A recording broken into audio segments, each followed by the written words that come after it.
I'd like to call tonight's meeting of the Lower Macungie Township Board of Commissioners to order. If we could all please stand for a pledge of allegiance. Pledge allegiance to the flag of the United States of America and to the republic for which it stands, one nation, under God, indivisible, with liberty and justice for all.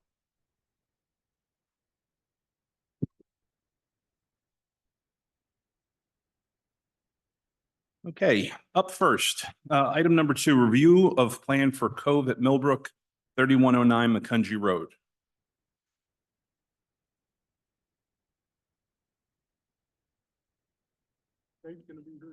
Yeah, Nate's supposed to be remote. Want to wait for Nate? Let's figure out where he is. Not up there? Yeah, let me see where I give him. Okay. Just give me 1 minute. You're fine. We'll see what's going on.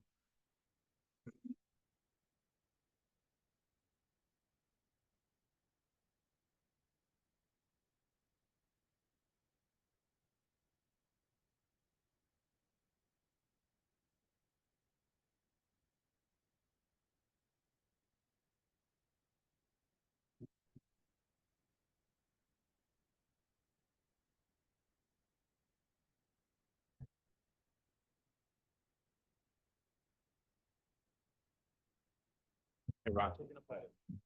He's there. All right. Thanks, bud. She just has to push the link quick again. Okie dokie.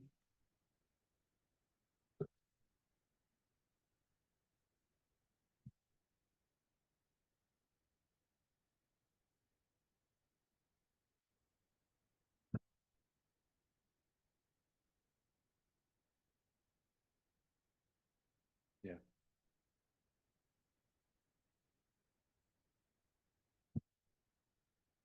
Bruce, while we wait for Nate, and Kate, you can stay right where you are. Mhm. Can we go over 4 real quick? Yeah, we can actually. This way we'll get that off the agenda. So the township actually went out for tree service to see with a request for proposals. This is for usually our basic street tree maintenance as well as random smaller trees that we have. When we have bigger trees, we usually try to get multiple quotes now at this point. So we put this out, looked for bidders. We actually only had one response. It was open today. The one response is Hearthcock Horticultural Services, which is our current vendor. No one else, chose to submit. So we would be recommending the board that you consider awarding that proposal to Hearthcock Horticulture. Like I said, we're familiar with their work. They bid per a simulated scenario. It's different sizes of trees plus number of trees. So they bid $33,925.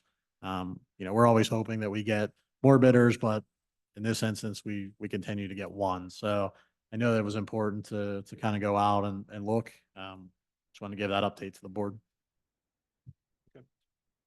Questions for Bruce? Ron? Just one question. Usually we bid if we only. It depends on what commodity. If we get one, we continue. I mean, it's always a choice. We can rebid again. Hope that we get multiple people. We can deny it and go out. It's just a proposal. So. Okay. Any other questions for Bruce about tree maintenance bidding? All right, so that'll come up at the meeting on the 18th? Correct. Excellent. All right. You want to talk about treating? Okay. Up. Oh, there he is. There he There he is. is. Mr. Jones?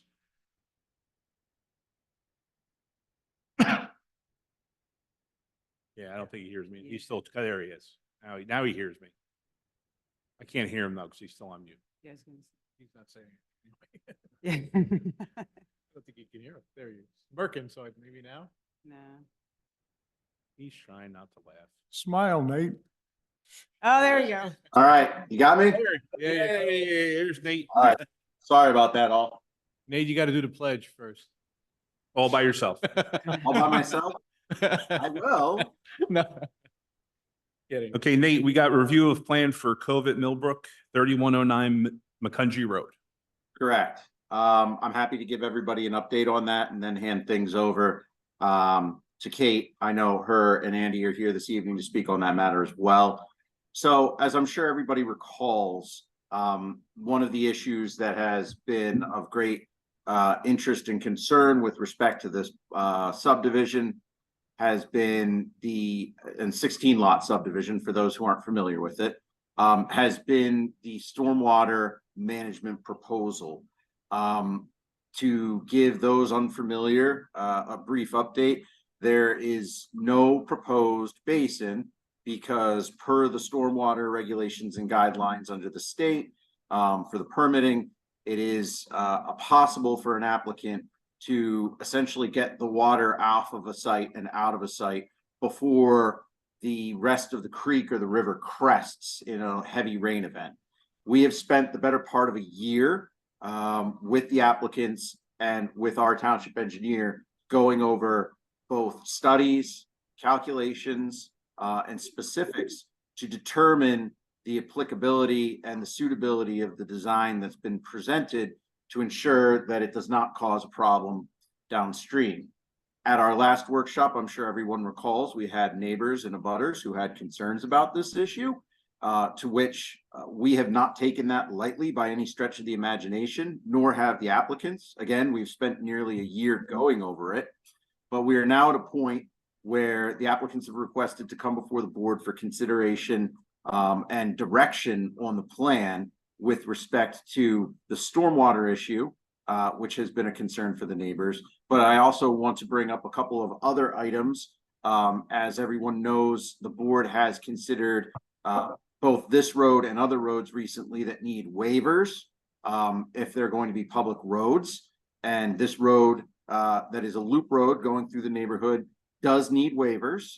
But the board does have the policy at this juncture that if it's a public road, there needs to be either a hardship or proof on why those waivers are necessary. And then at a later point in our discussions, I'm sure we will also talk about the time that the township engineer has spent regarding stormwater conveyance and frontage improvements along Sauerkraut with respect to the culvert that is there, which is also essentially a minor bridge that has a pipe through it. So where we're at this evening for the edification of the board is we would expect that Attorney Durso and Mr. Bowl will present their findings that they have spent a fair amount of time preparing for. And the board will have the option and ability to ask them questions about their findings with both the stormwater as well as the road and Sauerkraut Lane and the frontage improvements there. I would say that those are the three remaining aspects that need discussion with the plan. As everyone may or may not recall, we are talking about 16 houses. We are talking about a tree line that in between the neighbors along the corner there will hopefully be preserved. And we have a trail running along the creek in lieu of frontage improvements on McCungy Road. The lot has the floodplain in between it. There is no proposed trail there. It's actually on the project side, and the project side will then go down to the end property where hopefully in the future we'll be able to connect all the way down to the Greenway and the Crick Lane area. So I started off with the technical aspects. I do apologize for that. But as the plan goes overall, again, 16 lots, it's a triangular lot. We are talking about a road and street waiver that's necessary for the design as proposed. And we have spent 90% of our time talking about the stormwater with this site. So with that, I'm happy to take any questions. Other than that, we were going to hand it over to Attorney Durso to discuss with the board and give you the option of asking any questions or further discussing the proposed plan. Take it away. Kate, it's all yours. All right, so just, I guess, for anybody's indulgence, this is one of two tracts of land that was part of the Wiener properties. When the township negotiated with the Wieners for the acquisition of those properties and the development rights, the Wieners negotiated to have 2 of their properties remain not as part of that deal. This lot, as well as the lot that's on the corner of Lower McCungy Road and Brookside Road. It's our understanding from consultation with the Wiener family and their consultants that what we're showing as a design, from a design standpoint, it was what was always going to be contemplated on that property. I say that except that they, at one point, were showing what I'll call like dog ears, where the radiuses are. We had shown that originally. Brian's office had expressed some concerns with like monkey ears type of thing, so we, made the radius the way it was. As it relates to the road and the radius of the road, we've received comments from the fire not having any issues with it. We reached out to the post office to make sure the post office wasn't going to have any issues with it, and they did not have any issues with it. The client was, as we were doing this design from, again, going back a couple number of years, was proposing for the road to be dedicated to the township. We went to the Planning Commission in April of 2023, and that's when we obtained a favorable recommendation from the Planning Commission. And since that time, as Nate said, we've been trying to just work on stormwater issues, outside agencies, the culvert replacement that we were asked to do, even though our stormwater is not going into it, along the frontage of Sauerkraut. And so we've been taking a lot of time to try to address as many issues as possible before coming before you. As it relates to the stormwater, we have Act 167 approval from the county, and we've been working with the Conservation District to get the final MPDES permit, but all of it's based on the design that's been submitted. We've also been working a lot with Brian's office, making sure we address any concerns that they might have, to make sure that the plan from a design perspective is going to work and meet the ordinance requirements, which we believe that it does. Excuse me. Andy can kind of give you a little bit more information if you want to, as it relates to how this whole area drains, if that's helpful. I'll leave it up to you guys. As it relates to some of the waivers for both McCungy Road and Sauerkraut, we're proposing for Sauerkraut to have, a pedestrian type of pathway. For McCungy, because of the terrain and not also wanting to remove some significant trees that are there, we do have the trail that Nate mentioned that goes through our property and would be accessible for the public to be able to use. So we do believe that they, although they're different than what true sidewalk would have, meet the intent of the ordinance because it provides that pedestrian connectivity through our property and again along the frontage.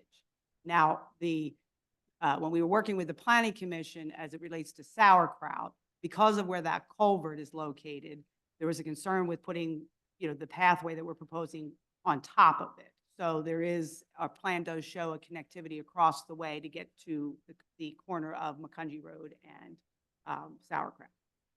Why don't you talk a little bit? Oh, What sorry. was that? I'm sorry? I didn't follow that. So I don't know if you can blow it up on here. So our pathway that we're proposing sort of stops where the culvert replacement is to happen. And then the Planning Commission asked us to have a crosswalk going across Sauerkraut to then get the sidewalk on the opposite side of the road so you could still get down to the corner. Does that make sense? Are you visualizing? I thought the culvert was going to be extended. And So let Andy talk a little bit about the culvert part. So go ahead, Andy. Before you get to that, and I appreciate the Planning Commission's weighing in on this, that's their job is.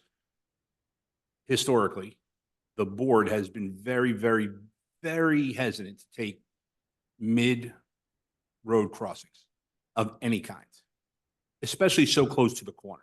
And if you're coming down that road, there is a bit of a crest that would concern me. I think we could find an alternative. I just don't know if I want to see a crosswalk. Well, and I was getting to what happened after we talked about that. So let him Okay, talk about okay. the culvert. I'm just trying to give all the history of where we've got you. kind of gone and So- come.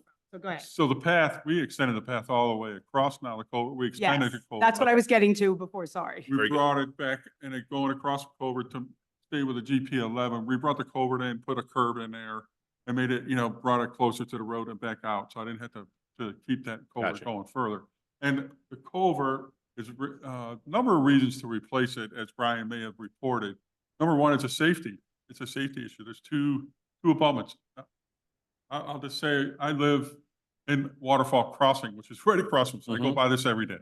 So it's a safety issue. There's abutment with warning signs. So we're gonna get rid of those and put flared ends outside the clear zones. So it'll be a safety. We'll have some rails up, so for the drop of the culvert. So we had to make the culvert a little bigger because the DEP now requires any culvert that has a drainage area over a square mile, it has to be buried a foot. And so to get something close in size, it's an existing arch by 59 by 75 in that range. We're making it about 2 foot bigger in each direction so that we can get, meet the flow hydraulic criteria, the constraints with the cover on top of the, meet the loading. So all those things, so we're asking, that's one of the things we're asking for a waiver, is that material. So we're using an arch, which is similar shape there. We go with a circular pipe with a concrete reinforced. It's going to change the profile of that road, which creates a lot of problems. And I should have gotten to the end. I was trying to give all the history of saying fine. how, you know. I've long always we've been ahead of my working. time, Kate, so I was That's skipping fine. ahead. Yeah, just because we've been working so long on trying to make sure we have that connectivity, we have the culvert address. Yep. I believe we have the stormwater address. We can go down through the waivers if you want to individually, but they're primarily related to what we're doing along the front Right. of both roads. And then the main other one is the material for that culvert replacement and the concern with keeping it the same material, replacing it in kind Mhm. because of not having to want to change the road. Sure. Before you get to that, Yes. Commissioners, any questions or desire to go down through each one of the waivers, amendments, Well, recommendations? Up to you. okay, I have 3 specific issues I would like to discuss. Okay. Let's go about it that way. This Yes, sir. way, so Maury, Absolutely. feel free. Okay, so with respect to the road design, we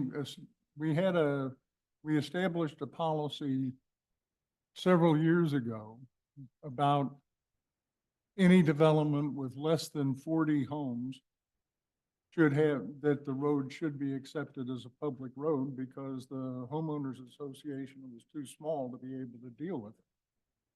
And then staff came up with this other policy associated with not accepting any roads that had any waivers on it. And, okay, so for starters, some of the differences between a public road and a private road, one thing is that, yes, snow removal is done by the township for a public road, and the homeowners association has to pay for it for a private road. How does street lights work? Would the homeowners association have to contact directly PPL, or could they still be covered under the under our streetlight tax? So for streetlights, if it's a private road, the HOA would need to be the applicant with PP&L. Okay, and then trash collection. Trash collection is private on a private street, in a private community. So those are 3 services that other people are receiving as benefits that the homeowners association would have to cover. Well, other people pay for those separately. So it's not, trash is separate, lighting is separate. So essentially they'd be paying their homeowners association for that instead of paying directly to the entity. So instead of them paying the township trash bill, they're gonna have to pay their homeowners association fee for trash pickup. Yeah. Snow removal though is something that. Yeah. All right, and then. Can I just interrupt? And I would say though, although the road requires a waiver, it's not a public safety issue with the waiver that's being requested. Like, there's no issues. We make sure we did the turning templates of any kind of vehicle being able to access, fire apparatus, snow, snow removal, any of that. So it's not a matter of by accepting it, you're accepting some kind of safety issue or concern. The Right. one thing, Kate, if I may, the one thing Yeah. that we did hear from the fire department that we just want to be sure of, just so the board's aware of it, is that in certain turning curve areas here, they recommended to us that there just be only parking on one side, so there would be parking on both sides of the street. That would be the limitation that they would recommend, but nothing beyond that. And Agreed. I think where Maury's going with this, and I agree with him on this one, is that we thought long and hard about the rules that we put in as to what's public, what's private. I think everything should be public. I don't think there should be any private, but that's my opinion. But we established a cutoff. If it was below this is it's public. If it's above this, it can be private. This is now the second time probably in the last 4 months this has come up where all of a sudden we're being told it's going to be private when according to our rules, it's going to be public. I think the question really comes up not so much about this is, what is our rule? Are we going to be waiving this for every development that comes in? Well, I think it's fairly simple, right? Design the roadway to the township standard and make it a public roadway.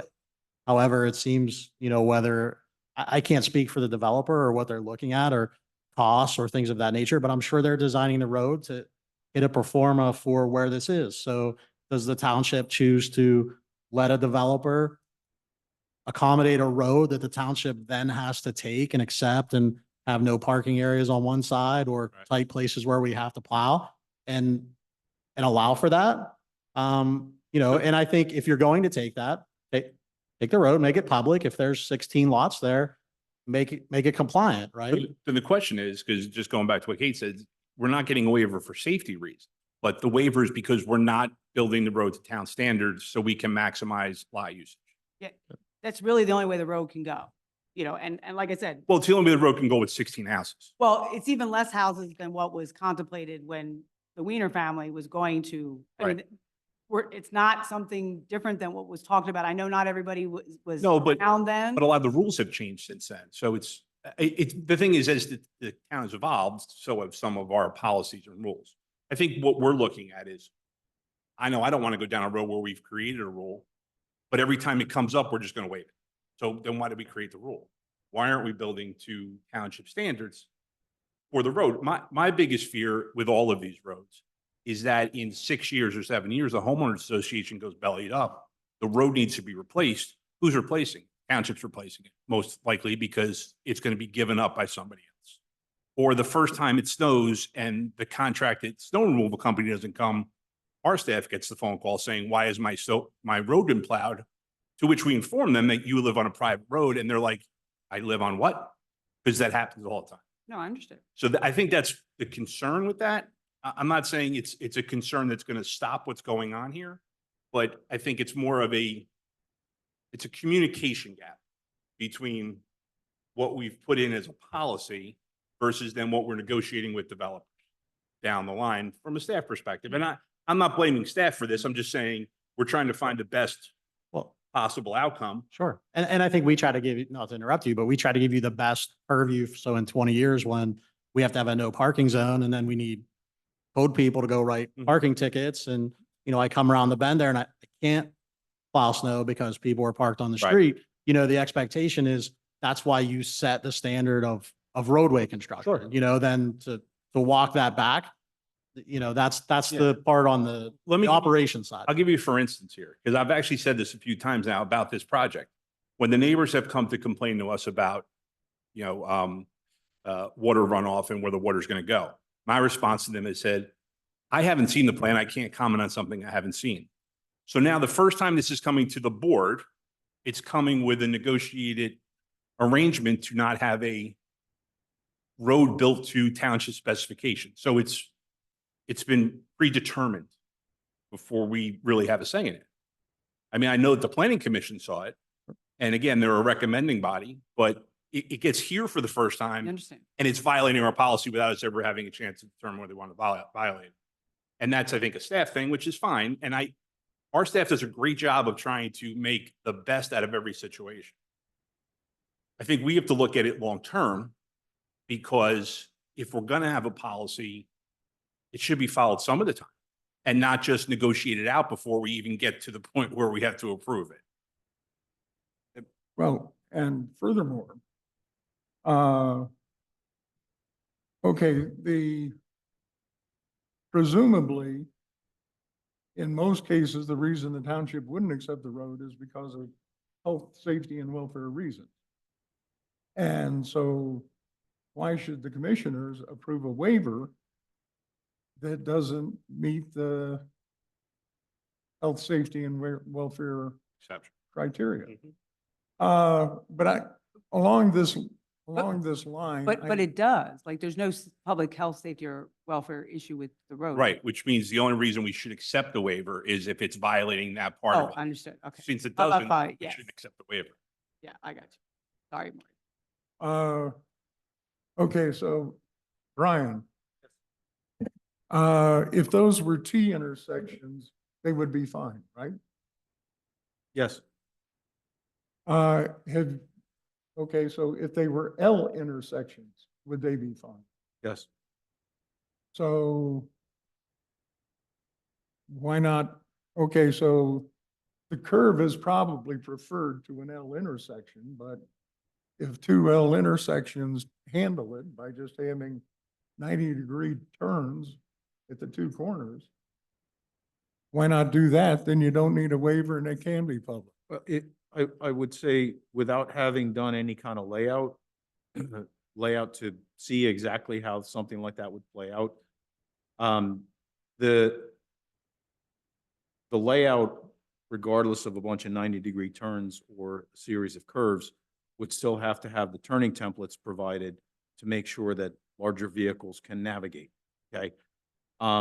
My guess would be that if it were to be a T or a 90, literally 90 degrees, more than likely the road would have to be wider in order to provide that same turning radius. Because if you just had the road meet, and I think it's 20, I forget off the top of my head, I'm trying to call the plan up, 28 feet wide. Yes. So more than likely, I have not done a layout, you'd have to confirm that fire truck in particular, trash truck, would be able to navigate that hard 90 with a 28-foot road. It may be able to do that. I think the curves that are provided allow that to happen, but it's just kind of an oddity with what happens when you have a pure 90. So what happens is what we first submitted with those little bulb outs, it would look like that because you'd have the curves on the inside and then sort of wider. That's what was almost presented at the very beginning with the cul-de-sac. Yeah, with the bulbs around the outside, as if it was a T. Could support a T intersection. And then we're saying, you prefer just to have the curve without the bulbs. Right. Our preference So, would yeah. just be to have a curve. And Okay, so your preference is to have a curve, but Right. it can't meet the curve for the township standards, and if it's not, if it's not causing any health, safety, and welfare issues, I don't see why the township wouldn't accept it. Well, it's township policy. Well, this board has not ever adopted it as township policy. Okay. I'm going to give the flip side to this because I like to play both sides of the argument. What Nate does and what planning does and what we do as a staff is a lot of times we try to find the best outcome based on what could be built there may not be as advantageous to the township as we would want it to be. I can think of another development recently, and I think it's the one we're talking about, that we should have accepted the roads, but they went private, where the original, The 22 home. the original design was extremely flawed and not aesthetically pleasing and caused a lot of problems, but it met all of our zoning and ordinances, whereas they came up with a compromise. I can appreciate that. I think the bigger question is, before we get down this path, it probably should come here so that we can weigh in on it.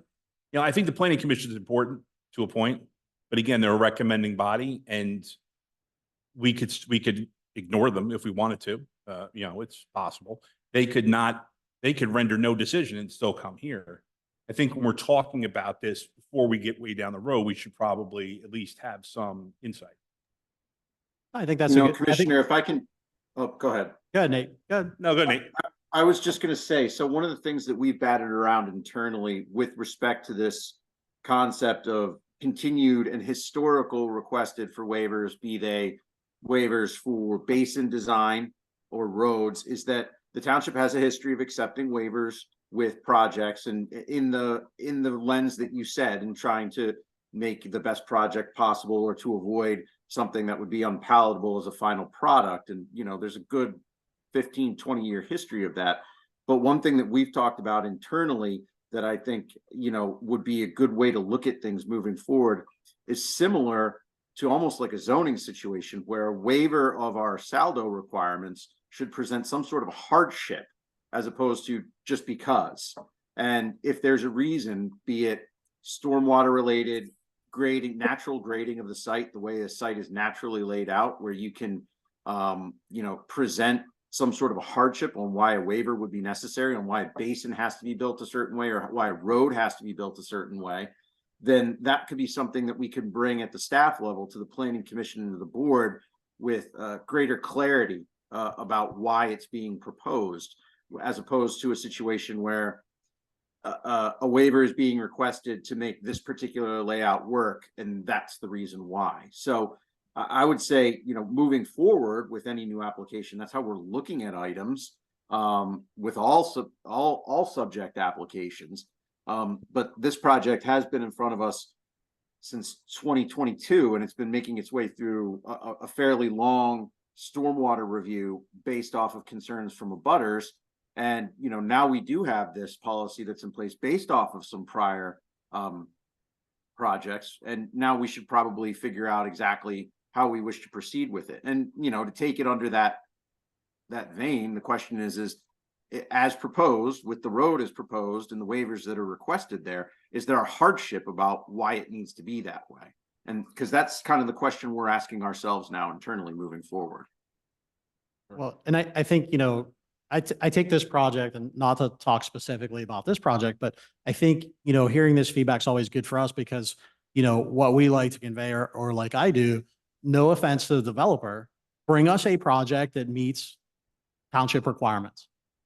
It's really where we start on that baseline, you know, where I think things push the envelope where people, as I said earlier, need more. They need more lots. They need more performance. Well, you know, I think for us, as we convey, that's not the township's issue, right? The township's issue is be compliant with the code, or we need to think about changing the code. So like I said, I'm sure this road probably could be, now I will talk about this. I'm sure this road could probably be built in a way. They're asking you, you know, as we get to this point, because I'm sure they want to get as maximized lots.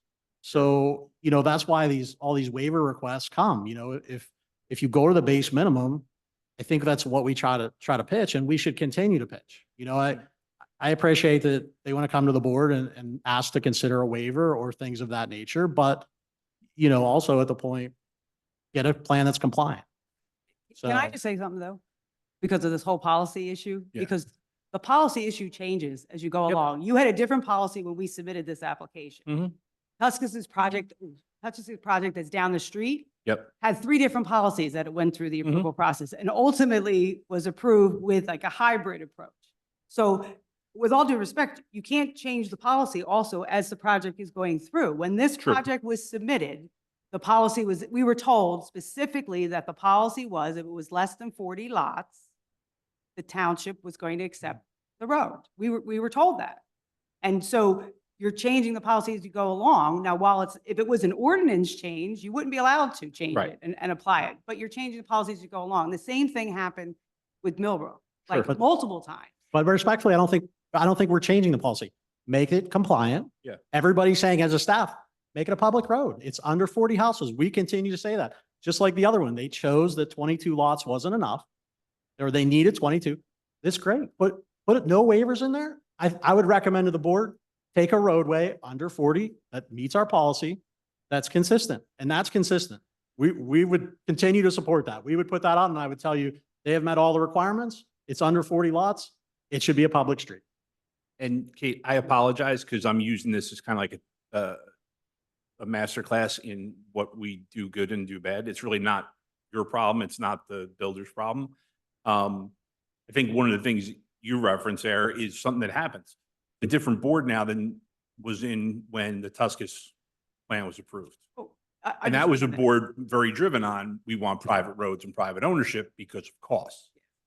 That will change over time. But I think what Maury's asking, they're all valid questions. I don't,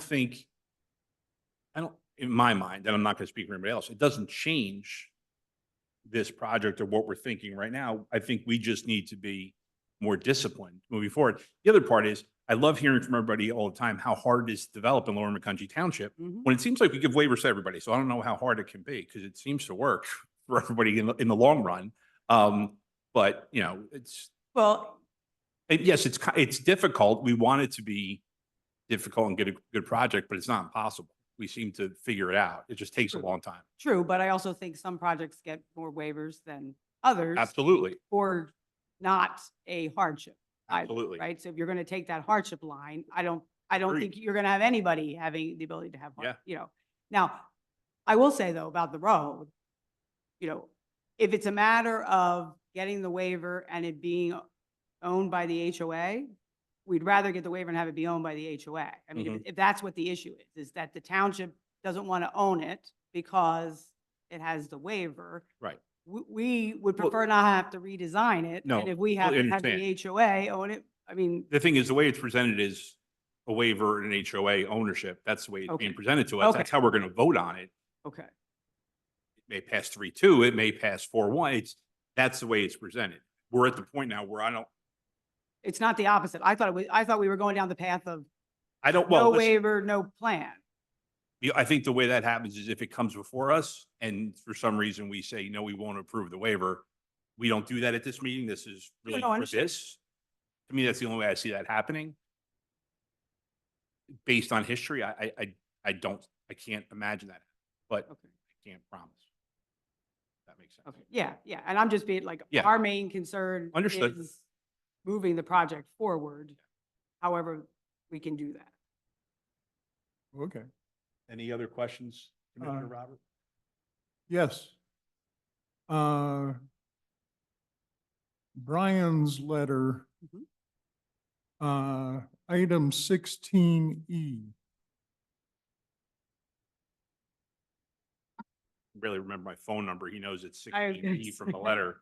16E. I don't even know what 16E. Okay, the township shall be responsible for the maintenance of proposed trail. This note should be clarified as two separate trails are proposed. 8-foot. Okay, Okay, now, chapter 21 of the, wait, let me ask, why are we talking about this, just so I can be prepared? it's the one about the sidewalk, right? Yeah. Or the- Yeah. It Yeah. says two separate trails, an 8-foot wide path along sauerkraut Well, and an 8. Okay, the thing is that, okay, I think it's chapter 21, section 402, says that all sidewalks and also reverse frontage paths and so forth must be maintained by the resident. Yeah. And so this is saying that it's maintained by the township. So we were going to clarify the note. It was our intention that the sauerkraut lane be by the HOA and that the township would be the one through the open space lot, like the trail path. Because you're talking about the sauerkraut one first. Well, okay, but even the other one is in lieu of having, Oh, the other sidewalk. So Sorry. you would want them both to be HOA maintained. they ought to Okay. both be HOA maintained. That's fine. Yeah, we didn't get to the point of filing the plan, but that's fine if they're both HOA maintained. And I believe we talked about that previously, Kate, quite some time ago last year. And the concept was, does there need to be winter maintenance? To which we said that the township has a policy on winter maintenance for trails with proper signage and whatnot. So that's something to keep in account. Yep. You're saying you're gonna tell us what they are? I don't remember that coming up. No, just with winter maintenance, our trails are generally not maintained in the Oh, winter. Certain trails are gotcha. not. Certain trails are not, whereas other trails and other sidewalk, if it's designated, needs to be cleared in a snowstorm. Not that we get that all that much anymore, but still. Okay. So the one through the open space does not require the winter maintenance, is what you're saying? That would be something we would want to clarify in a potential resolution. We might want to ask the board about it, but we have other trails that are similar that don't have winter maintenance in the township, so. As compared to along Sauerkraut, because that's operating as a sidewalk, being a path. Right. Yeah. Okay, just so I understand what you're saying. Okay, so HOA will maintain both. of them. Yep. Okay, now the third issue is, okay, the other path, the non-sauerkraut path. Brian, someplace in the ordinance, there's a provision that macadam paths don't just dead end, you root them out to the road. There's no way to route it out to the road, short of, we talk, building a bridge. We can't get it out to Macungie. Well, okay, but so, Maury, Commissioner Robert, I believe there's an easement that's provided in the future to get it across to Macungie Road if necessary. We have two options moving forward with this trail because we do want to get it connected into the greenway. Option one would be at some point in the future, either through grant funding or capital funding, getting some sort of a bridge to then continue the trail out on Macungie Road. And the second option would be to negotiate with property owners for an easement to allow the trail to continue through. So that's, it is a difficult situation in order to get it down there towards that direction where we have greenway space. But that gives us two options to look at in the future where we could potentially have that connectivity.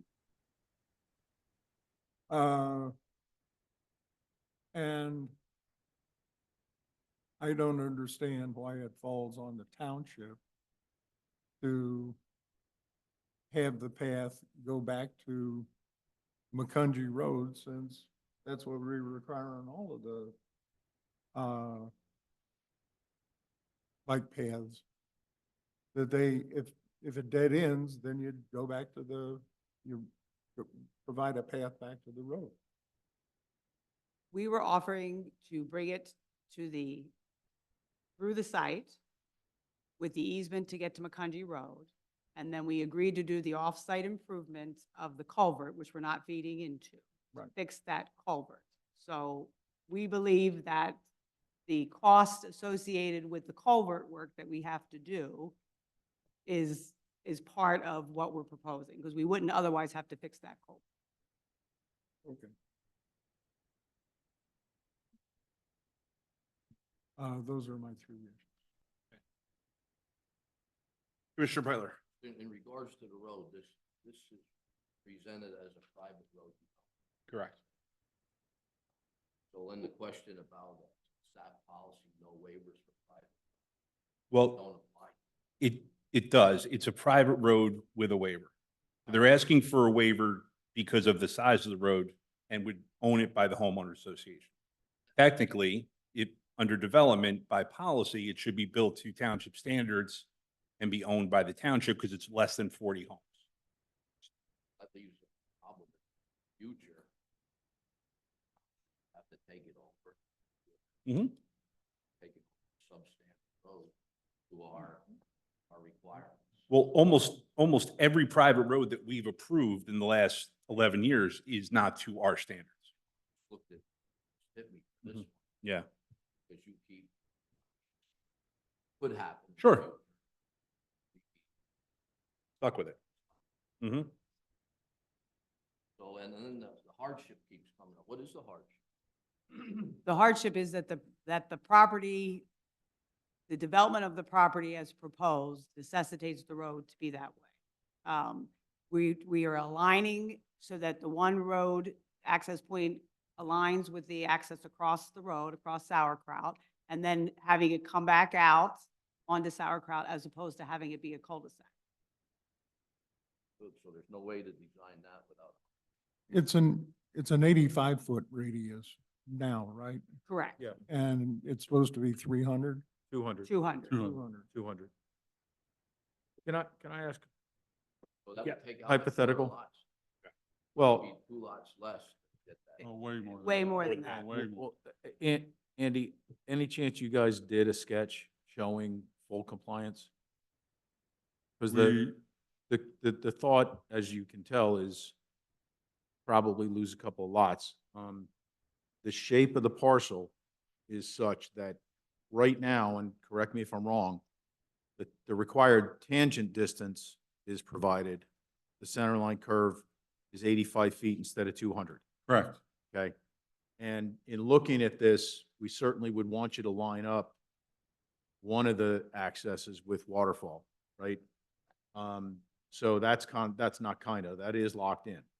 But then if you transition to a 200-foot radius from there and in, and then out to another access onto Sauerkraut, had not prepared any kind of sketches to show what the yield would be to have a road that was compliant? We have not, but I will say it would not have the project go forward and the culvert wouldn't be replaced and Correct. it would, No, regardless, Kate, I understand. But just to get a sense for the board's purposes, to get a sense for, there's currently 16 building lots. We could wind up with 12 building lots or 10 or whatever, just for the sake of scale, of magnitude of what this does to the overall project. That's all I was looking for, in case you had done it.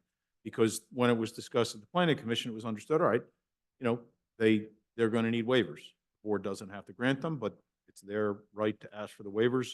They have turning templates, have at it, and as has been discussed, there's different policies and. Well, and I think this, to be honest with you, this whole discussion, for the most part, while it's important, is more about how we proceed moving forward. Mhm. Not having it go through the whole planning commission and all this negotiation, have the design to come to us and say, here's the design, give us. Because at this point, how far are you into this? Oh. Super, super far. yeah. It's not a time for someone to step up and say, well, no, that doesn't work. We got to figure out the best way to make it work. But I think as we move forward and as we have these discussions and we firm up, because as Nate has told us, every development from this point on is going to be a weird development because there's no big piece of land. They're all small pieces of land. This is an infill. Right. Yeah. So you're trying to Or- fill something in. I think it's one of those where we have to figure out how we get involved earlier in the process so that we can say, or, the weird part about being in this role is we can't give the opinions or decisions unless we do it in front of everybody.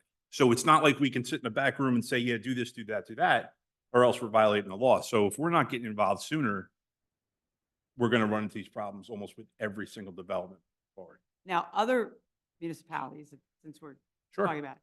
So I've been in other municipalities where they have a commissioner attend the planning commission meetings, and then that person comes back and reports what was talked about, where things are, what the waivers consist of.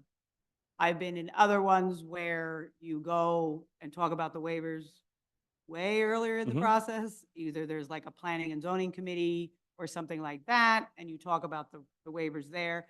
And the way we could do it here, it's actually real simple. Instead of coming to the workshop, the meeting, or right before the meeting, it's going to be on the agenda, doing it 6 months before it's going to be a final final proposal.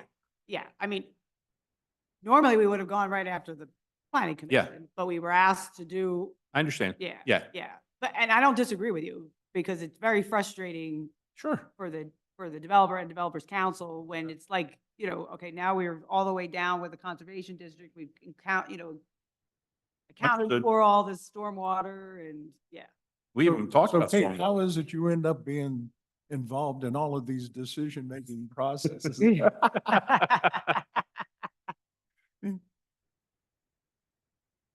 Okay, any other questions for Kate? Or for, okay, so here's my one, the only thing right there. It's not really a question, it's more of a feeling. Yeah. I do have concerns about the stormwater, and I understand everything has been played out and how it goes in and where it goes. And I had the same conversation with the residents who live below the development. Mhm. We have an engineering study that says the way the water flows is the way it's supposed to flow. And they come back and tell us that, well, your study is wrong. Well, I understand looking at it from their point of view, it has to be wrong because they see the flooding. Mhm. This is kind of the same way for me. I know that what everything says is that it will get to the creek before it crests and it's not a big problem. I don't see how that happens. I can't visualize it because we already have too much water going because we have two basins that don't work maybe the way they should, or the way they were designed not to work the way they should. But water seems to get there quicker from someplace. So I don't think this is gonna do Thank anything. thank you, Renee. Can we, yeah. Oh, yes. I think if Andy explains this a little bit, because Sure. I was trying to understand it myself. So go ahead, Andy. So the bottom right is our project site where that little black dot is. And there's a green, there's a green area that goes around there. Thank you, Renee, right there. So that's the unnamed trib. Okay, and then it feeds into the Little Lehigh right there, just below our project site. Okay. So that pink line is, so that our site is 13 acres, 0.02 square miles. Unnamed trib is almost 2 square miles. The Little Lehigh, it spans out past Berks County, goes out to it, it's 67 square miles.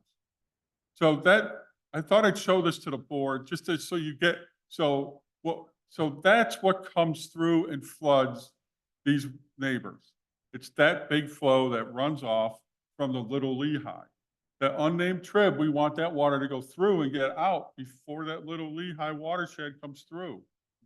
So that's the whole thought process. I thought I'd just throw that graphic up, but it shows you in a picture what's happening with these floodplains or these watersheds. Yeah, I appreciate that. That's definitely helpful. I think the problem that we run into, or the problem that we're having right now, is the people we're dealing with don't see that and don't care about it. To Right. them, all the water comes to them from somewhere and they don't care where it comes from. It wants to stop any water. Right. But they live in the So, 100-year floodplain. No, they live in the floodway. They don't live in the In the- floodplain. no, they live in the floodplain, not the floodway. Well, It doesn't matter. When it really rains, it's the floodway. Yeah. Yeah.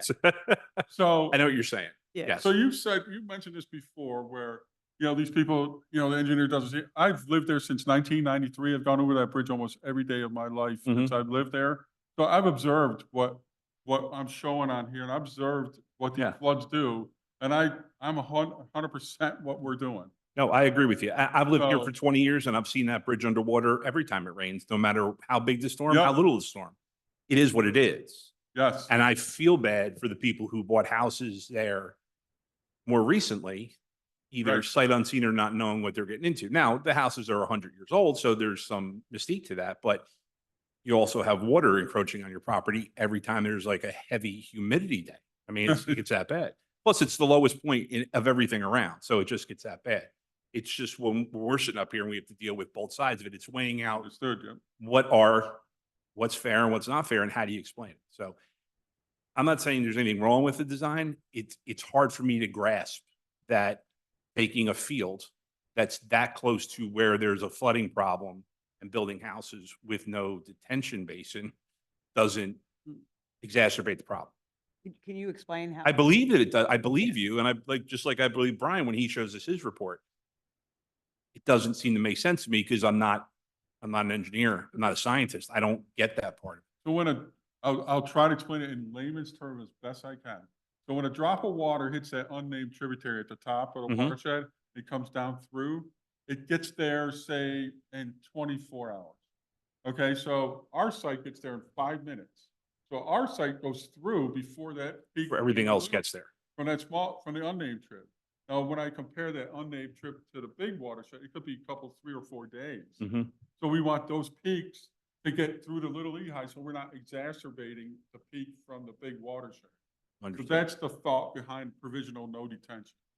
And the Act 167, LVPC studied all this and they came up Yeah. with these areas so we could get those flows, peaks through and not extend. So when we put a detention basin in, we're actually extending that peak, but at a smaller rate. Right. So when you would do that, you're actually going to push that peak later through that watershed higher. You actually have a chance of pushing that peak because you're letting it go slowly. You're actually pushing it down towards the peak of the upper watershed. Understood. rather than going through Mhm. quickly. Yeah, I think one of the problems we have right now is the two detention basins above there don't actually detain any water. So they're supposed to, but they were designed not to, so they're never full. So all of it is flowing at one time, as opposed to it being held back for 2 or 3 days and slowly getting out. That's why we're seeing such a big rush of water down early on that makes it bad. And then as the rest of the water comes in, it gets that much worse. I think if we had those redesigned to hold water, again, I'm not an engineer, so I'm just guessing. But if those basins held water longer, maybe it wouldn't be as drastic. I defer to the engineers as well, but I would say that probably if you were building that development now, that would also be no detention and there would be no basins. Right. That Okay. was- yeah. That's Yeah. true. Thank That's, you very it's kind of a That's shame, it. but that's exactly right. Sort of opposite And- of what you're saying. Yeah. Yeah. We're saying that's what No, it that's should have what we're saying. been. That's what it should have It been. should have been without a basin. Well, and the thing is, the basins are there actually act like no basin whatsoever. So it's almost like the water flows anyway, even though there's a basin. Well, and Commissioner Higgins, that's one of the things that we're trying to address is that the one basin in particular, the homeowner. Was altered it. He altered the outlet structure and the Yeah. township is basically having him put Mhm. it back. So in that regard, yes, my guess is that both of those basins were more than likely in when the watershed study was done. I don't know exactly. I didn't check dates specifically, but it's entirely possible that. I mean, they're more than 20. How old is Watermill Nin- Waterfall. or Waterfall? I moved in 1993 and it was pretty far along. And the So it was ordinance, in the late 80s, early. Yeah. 80s. the watershed study, I believe, was done after that. Yeah. So my point is, both of those basins were designed under previous design standards. And my assumption would be that study that created the current Act 167 requirements accounted for the basins. Gotcha. So that's why it's just as critical that the one basin get put back the way it was supposed to be. The other basin, we can certainly take a look at. I don't know that I haven't seen it personally, but the idea that it's not holding anything back, I'm not so sure, but we We saw it. certainly can take a look at that. Bruce looked at it. No, but I hear what you're saying. That was all I had to say. I really wasn't looking for a response. I just wanted to give you my thoughts Yeah. at this point. I understand it from because I'm a visual person too, and I was Mhm. trying to appreciate what it is, but I do understand it after Andy Yeah. explained it to me that you have to push it through quickly so that you don't. Well, and I think our problem is that we're getting more and more storms that are heavy intensity, not long duration. So just even the immediate amount of water that gets down there is more than normal. Like we're getting more in a shorter period of time. So one of the things we are doing to address water volume and water quality are using riparian buffers. Mhm. So we were there's, it's DEP's way of letting us deal with it. We're sheet flowing, that first flush through, a longer part of a buffer that goes through. So that's going to help somewhat too with that, with the smaller flows. So that's- Something's put, because something is yep, an that- obstacle. for it. Yeah. Yeah. It's evapotranspiration and the infiltration that runs through. So. Okay. So that's another thing that, just to make sure we get credit for, all the things that we're doing. Sure. No, listen, I think you've gone above and beyond in working on this. There's no doubt about it, and we appreciate that. We're not doing our jobs if we're not asking and pushing back, just like we do on the people who complain about it. So it's not a good place to be, but sometimes it's the way it is. Mhm. Anybody have anything else for the applicant or for attorney? Just a comment. Yes. I've been here a half a century. Water 50 years ago always came up high. Like Brian mentioned, weather has changed. Mhm. Frequency is Mhm. the last decade. But levels are not as high as they were 40, 50 years. Oh, They were, never been around here a while. Mhm. But I seen they went high. so something's happening. Something's doing something. Yet I spent all weekend watering my lawn because there's Yeah. water. I go figure. Can we save some of that, maybe the flooding stuff? I Yeah, can can we take it do that? home and throw it on my lawn? Yeah, I'd like it. Mine's a little brown myself. We'll divert it from. Yeah. Any other questions? All right, One thank, more comment. yes. I always remember when kid canoeing down, canoed down, flooded.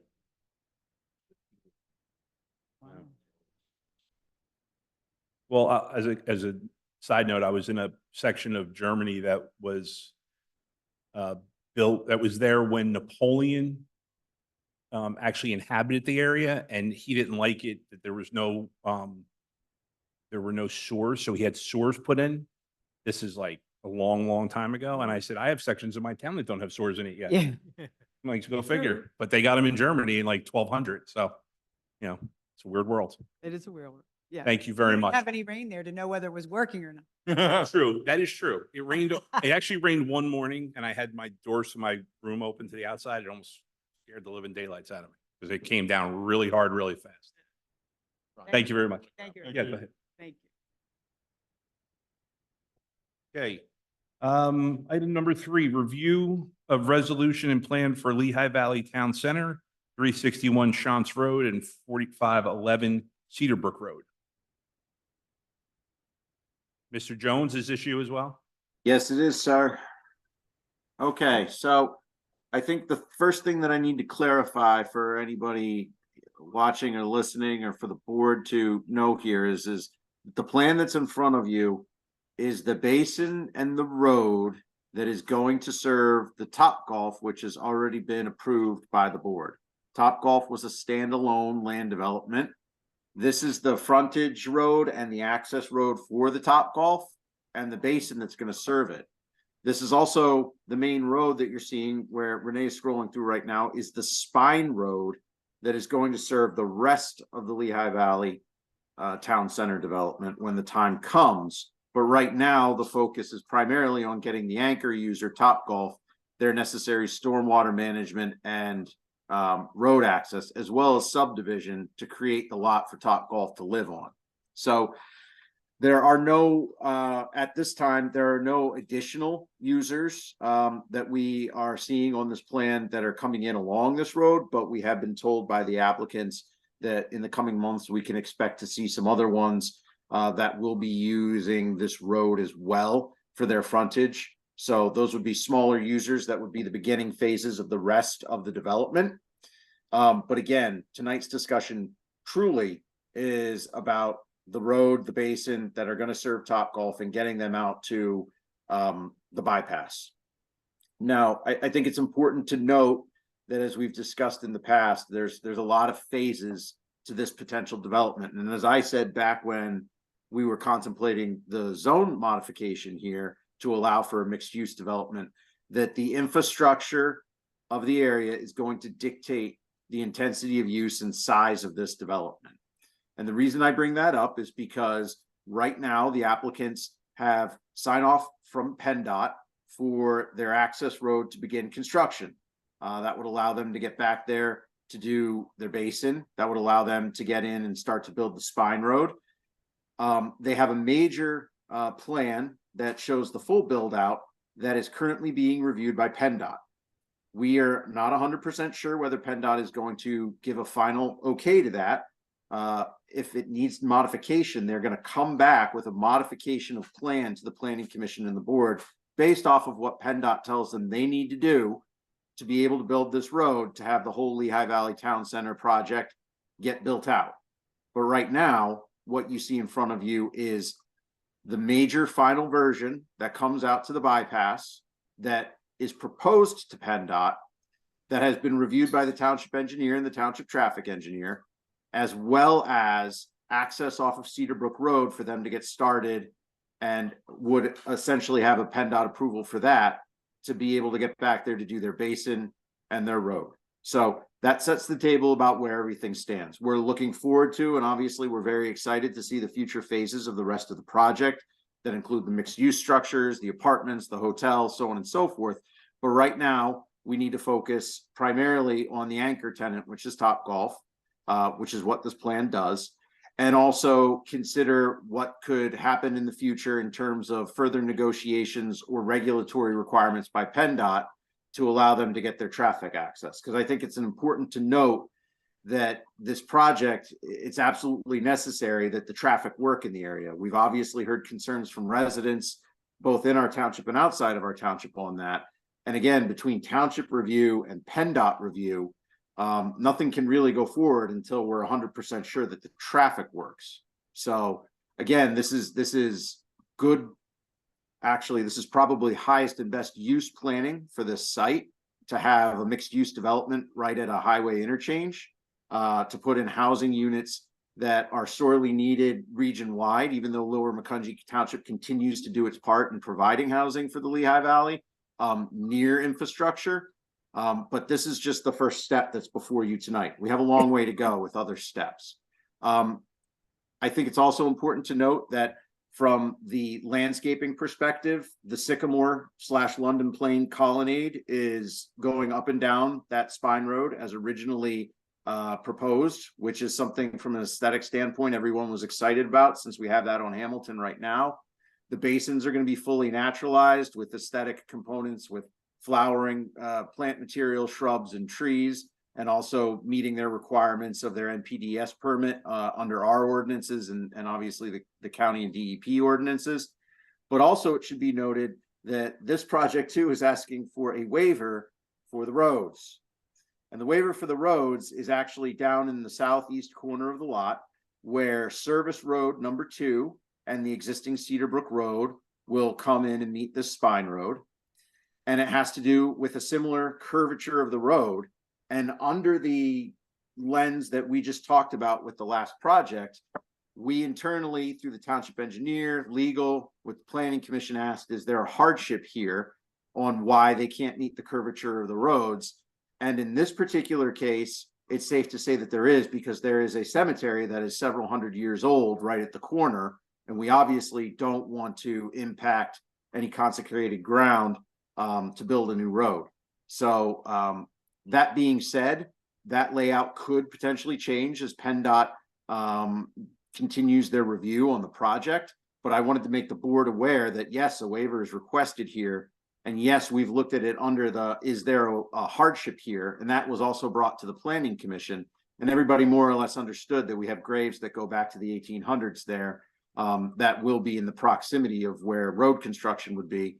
And one of our original conditional use requirements was to make sure that there was minimal, if any, in fact, minimal to no impact on those cemeteries at the corner. So with that, I would ask Brian to bring up a couple more of the detailed points as far as the formal design goes. But again, just to put a point on it, this is really to get Topgolf moving. And we are looking forward to the future submissions that are going to show the additional users, and obviously wait back to hear what PennDOT says on the requirements to come out onto the bypass, at which point the township will obviously be reviewing everything and working with the applicant to figure out if that option works, or if there are tweaks that are necessary. So Brian, if you have any other points, by all means, please take it away. The only thing I'd like to add from a technical standpoint is we have comments in our letter regarding stormwater management, specifically how the stormwater management report presents the information about the design. One of the things that I state in the letter that is quite honestly critical to how we look at this is the basin is designed right now to handle all of Topgolf, all of their runoff, as well as the entire section of road that's currently proposed, and most, if not all, of the rest of the town center. It's been designed with that in mind. So until the rest of the impervious surface starts rolling in, the basin is considerably oversized. The concerns that I raise in my letter have everything to do with how the presentation of the report is set forward and explanation of some of the items in there. I think some of the stuff, the way it was presented, I wasn't quite clear on. However, I have traded emails with John McRoberts, Pidcock, and he got me kind of, we're going in the right direction in terms of clarification of some of the design elements, and I'm confident that we can take care of it. It's just a matter of me being comfortable with how the information is presented to confirm compliance with the ordinances. However, I don't have any question that compliance is already there. It's just a matter of how it's presented. Other than that, I'd concur with Nate. You know, there are some waivers, and none of them are outrageous. And as it relates to the roadway design, waivers, you know, kind of ironic that both projects are on the agenda tonight, but with this project in particular, there's a lot of balls in the air. Specifically, we can talk to the developer's engineer about this till the cows come home, but we still need PennDOT concurrence on all of it. So in some regards, it's a work in progress, but regardless, even if PennDOT accepted everything that you see on the plan now, the waivers would still be needed, except there are hardships, if you will, in terms of how the reconfiguration of those two roads with the proposed road had to happen. So we're comfortable with what we see, knowing that there's a possibility that would change, but approval of the plan as it stands advances things forward from the perspective rather of getting Topgolf construction started. There is an existing access to the site that the applicant will be taking access from. Correct me if I'm wrong, John. Nate said that HOP was obtained. Did you get the HOP for the temporary construction access? It was submitted, but not yet obtained, but we'll have it before we are ready for plan recording. And I don't anticipate that that's an issue. This is a little different than some projects where there's literally no existing access to a site. One of the projects that was approved a year or two ago had that same situation, and the developer was really in a bind because without an HOP, he couldn't put a shovel in the ground. Here, there is an existing access. It's just a matter of getting permission to use it from PennDOT for construction as opposed to just a farm field access. So I really don't have a whole lot of issues. I will ask of Nicole and John, with the exception of the items that we're already talking about, is everything else in my review will comply? Yes, that's right. The latest letter we have is the June 5th letter. Yes. And we have no issues with complying with that letter. Okay. So just for the sake of getting that on the record, yeah. Super. Thank you, Brian. Commissioners, questions for planner, engineer, or applicant? Okay. There you go. See, we took it all out on Kate. You guys are all fine. I hope we're the second one on the agenda. Well, Eric actually paid us to be harder on Kate so that his project would be easier. Yeah. Thank you very much. Thanks. Okay, item number 5, review resolution renaming portions of Quarry Road, Sauerkraut Lane, and Compost Road.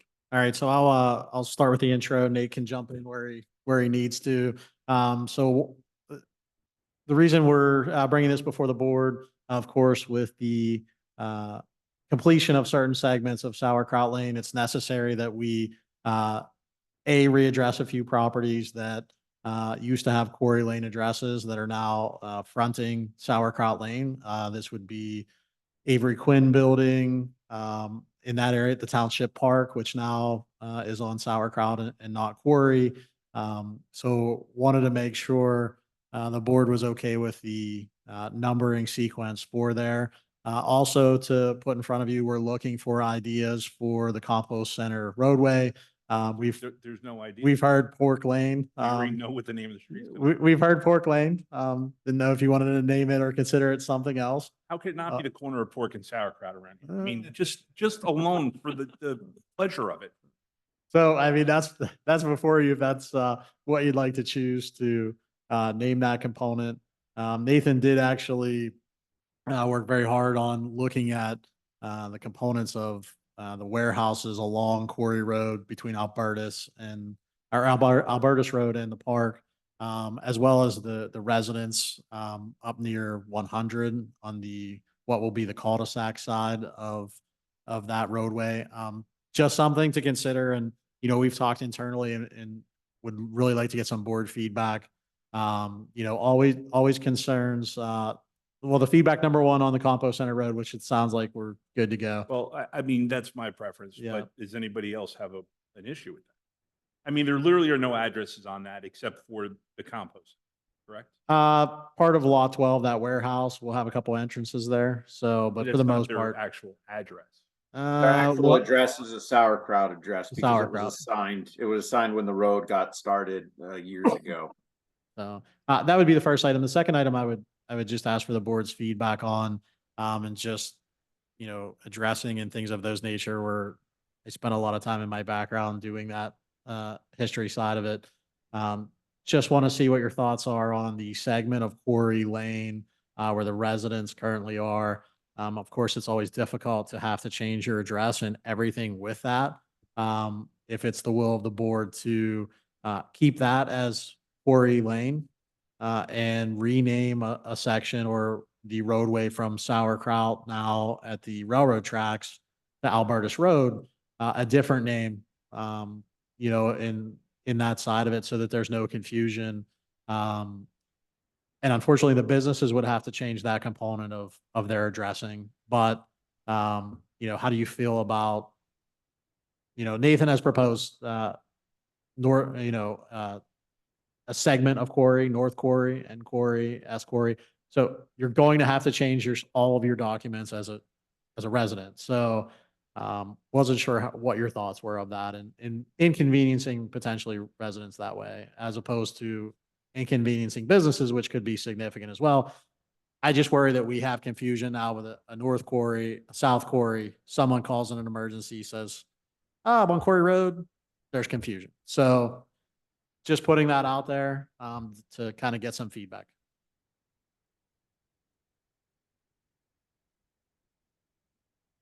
You are planning on changing the other part of Quarry to South Quarry?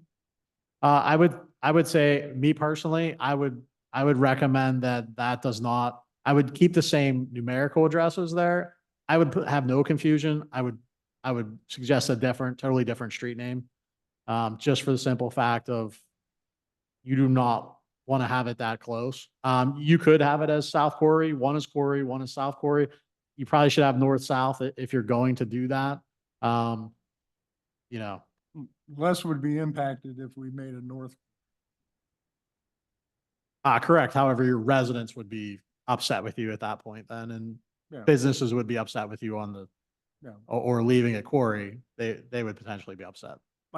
Yeah, we're kind of in a very tough situation where we have to do one or the other, more or less, and we were looking for direction from the board. So the North Quarry impacts the least amount of properties, but it would impact residents. The South Quarry, if we changed its name entirely, affects numerous businesses. So we're kind of asking the board, what would your recommendation or what would your pleasure be? You know, as Bruce noted, he has the emergency response side of it, which obviously is paramount. And in speaking with a number of my colleagues on how to handle it, you know, obviously there are a number of ways to manage it, to mitigate and limit impact on people and property owners. We always try to keep the existing address numbers as much as we can, so they don't have to put up new markings on the side of their building or new signs with new address numbers on them. But we're going to have to choose one way or the other. The businesses, the residents, the north part of Quarry Road, the south part of Quarry Road, that is impacted by this change. And we wanted feedback before we put it together in a absolute final resolution for you to vote on. Yeah, and just on the existing quarry, I would say, let's call existing quarry the park to Albertus Road. You have a sub building for Victaulic. Their main building is a East Penn address in Albertus. So you have a sub Victaulic right behind that has a quarry. There is another little small business behind that is quarry, and then two warehouses on the right-hand side that are technically quarry addresses. So then on the other component, I believe there's 7 houses on the resident side where quarry is going to cul-de-sac in that direction. So you have four businesses, 2 are Prologis side, 2 independents, and then the residents. And what are the ones that we're moving from Quarry to Sauerkraut? So the PPL station has a quarry address. Avery Quinn has a quarry address. The Township Park has a quarry address. So those were included in that list. Correct. They need to go to sauerkraut frontage. Okay. So I would tell you that ideally, I would want to keep the residents the way they are and change the business side of it. My only concern is GPS coordinates and the warehouses. You know, if that gets screwed up and all of a sudden now we got tractor trailers driving down the dead end residential road, that would be problematic, obviously.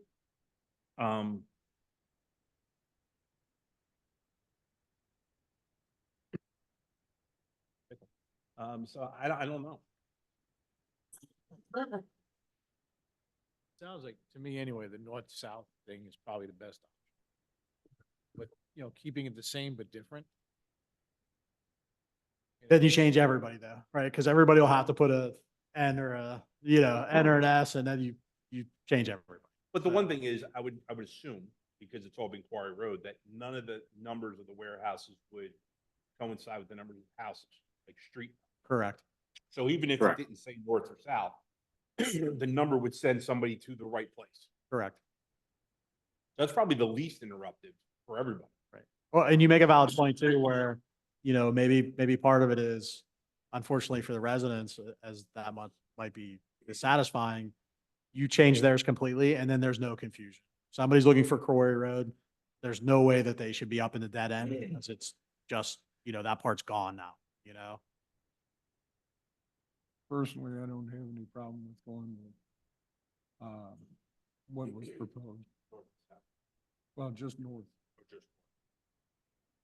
Because even if you go up to the north end, you're supposed to be on the south end. It's not like you're driving, into a different town. You have to turn around and come back. Oh, I missed the address the other way.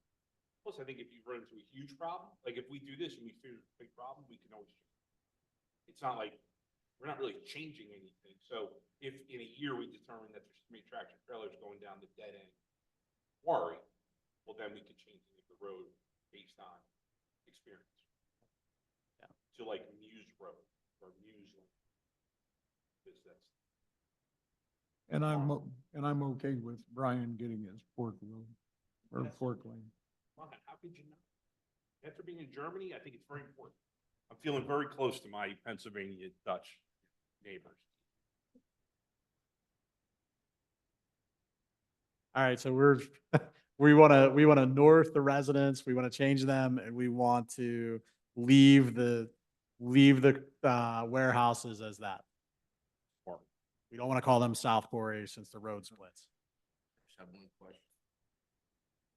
So either way, we're gonna possibly upset somebody. What would be the safest? You had mentioned response time, confusion, fire department, Well, emergency response, I- state police. I always consider myself as that person that's up at 2 o'clock in the morning trying to drive the fire truck somewhere. And I really don't want to have to think, do I have to make a left or a right now? Did I just pass the people on North Quarry or South Quarry? But, for me, I'm always of the opinion, getting separate street names is always a positive. Even if that's in one of these developments where they wind all around and you get to an intersection, change the name from intersection to intersection just to eliminate the potential for duplication. Yeah, I think if we're gonna change one of the two, like wholesale change, it's the commercials, not the residents.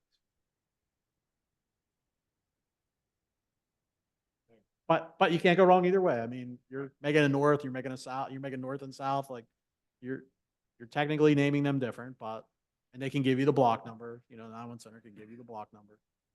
But definitive is not to have duplicates. Listen, I lived in a town where they changed their main thoroughfares name, where literally it went right down the center of town. Everybody had to change The north and south. It still works. Couldn't be- Yeah. Especially if you can't tell direction. Because it really could be east and west too. If you really think about it. Well, I'm saying that could be east and west or north and south.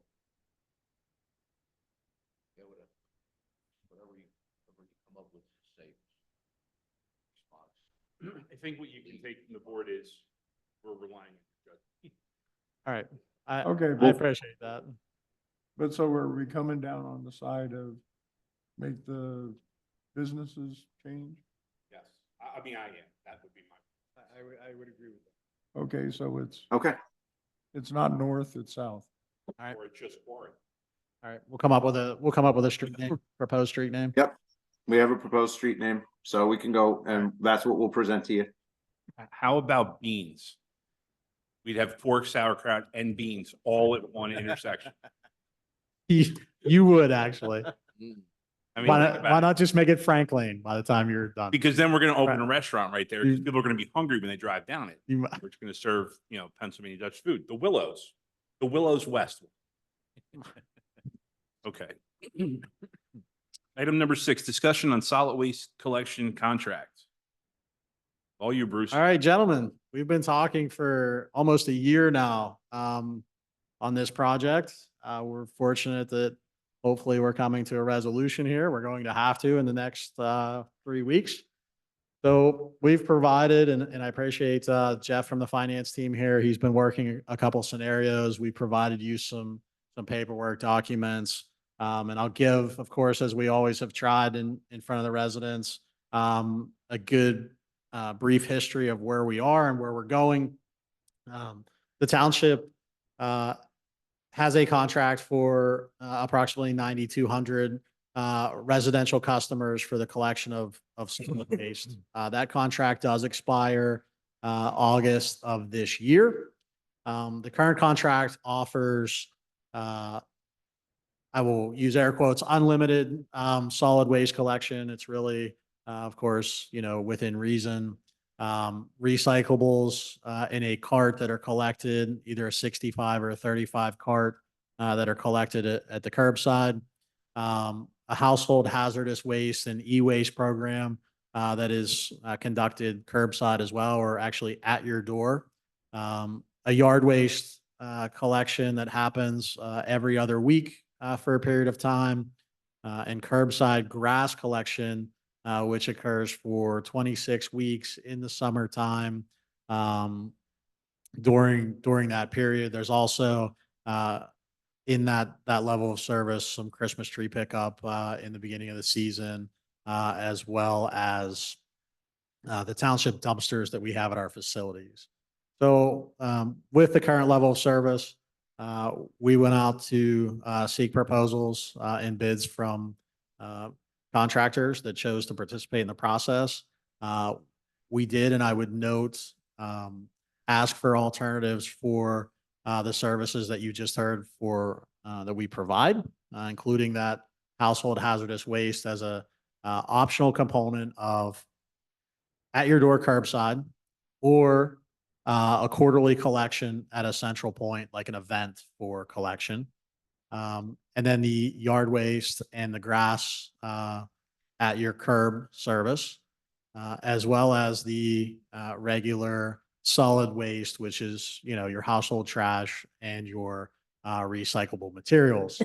I will say that the proposal that we put out, and this will be one of the biggest changes for the residents, is that trash now must be confined to the one container, the 96-gallon cart that will be provided as part of this process.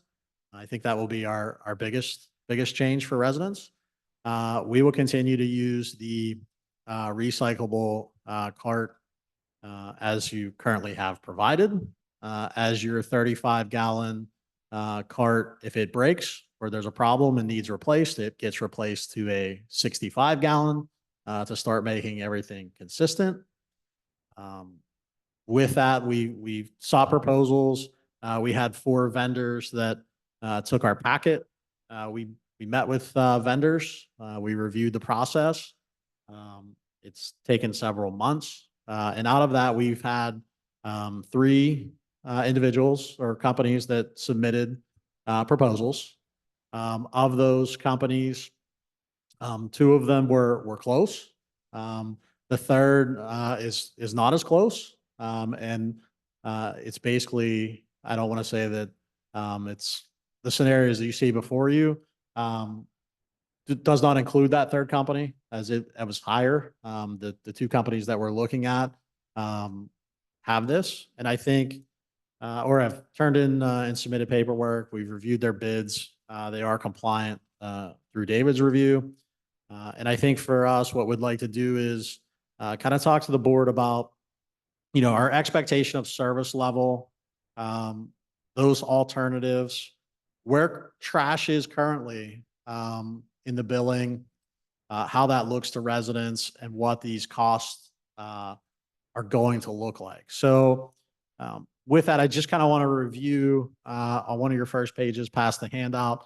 As Jeff's prepared this, you'll see a vendor cost dollars per quarter per household.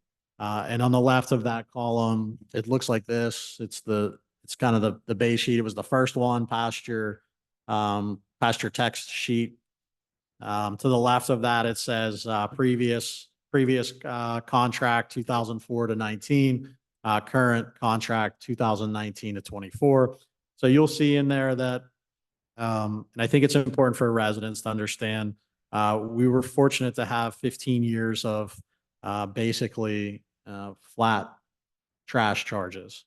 That, as you see, we paid to the waste hauler, $60.99 per quarter. I will note these are all per quarter. And at the time, till 2019, we billed the residents $72 per quarter.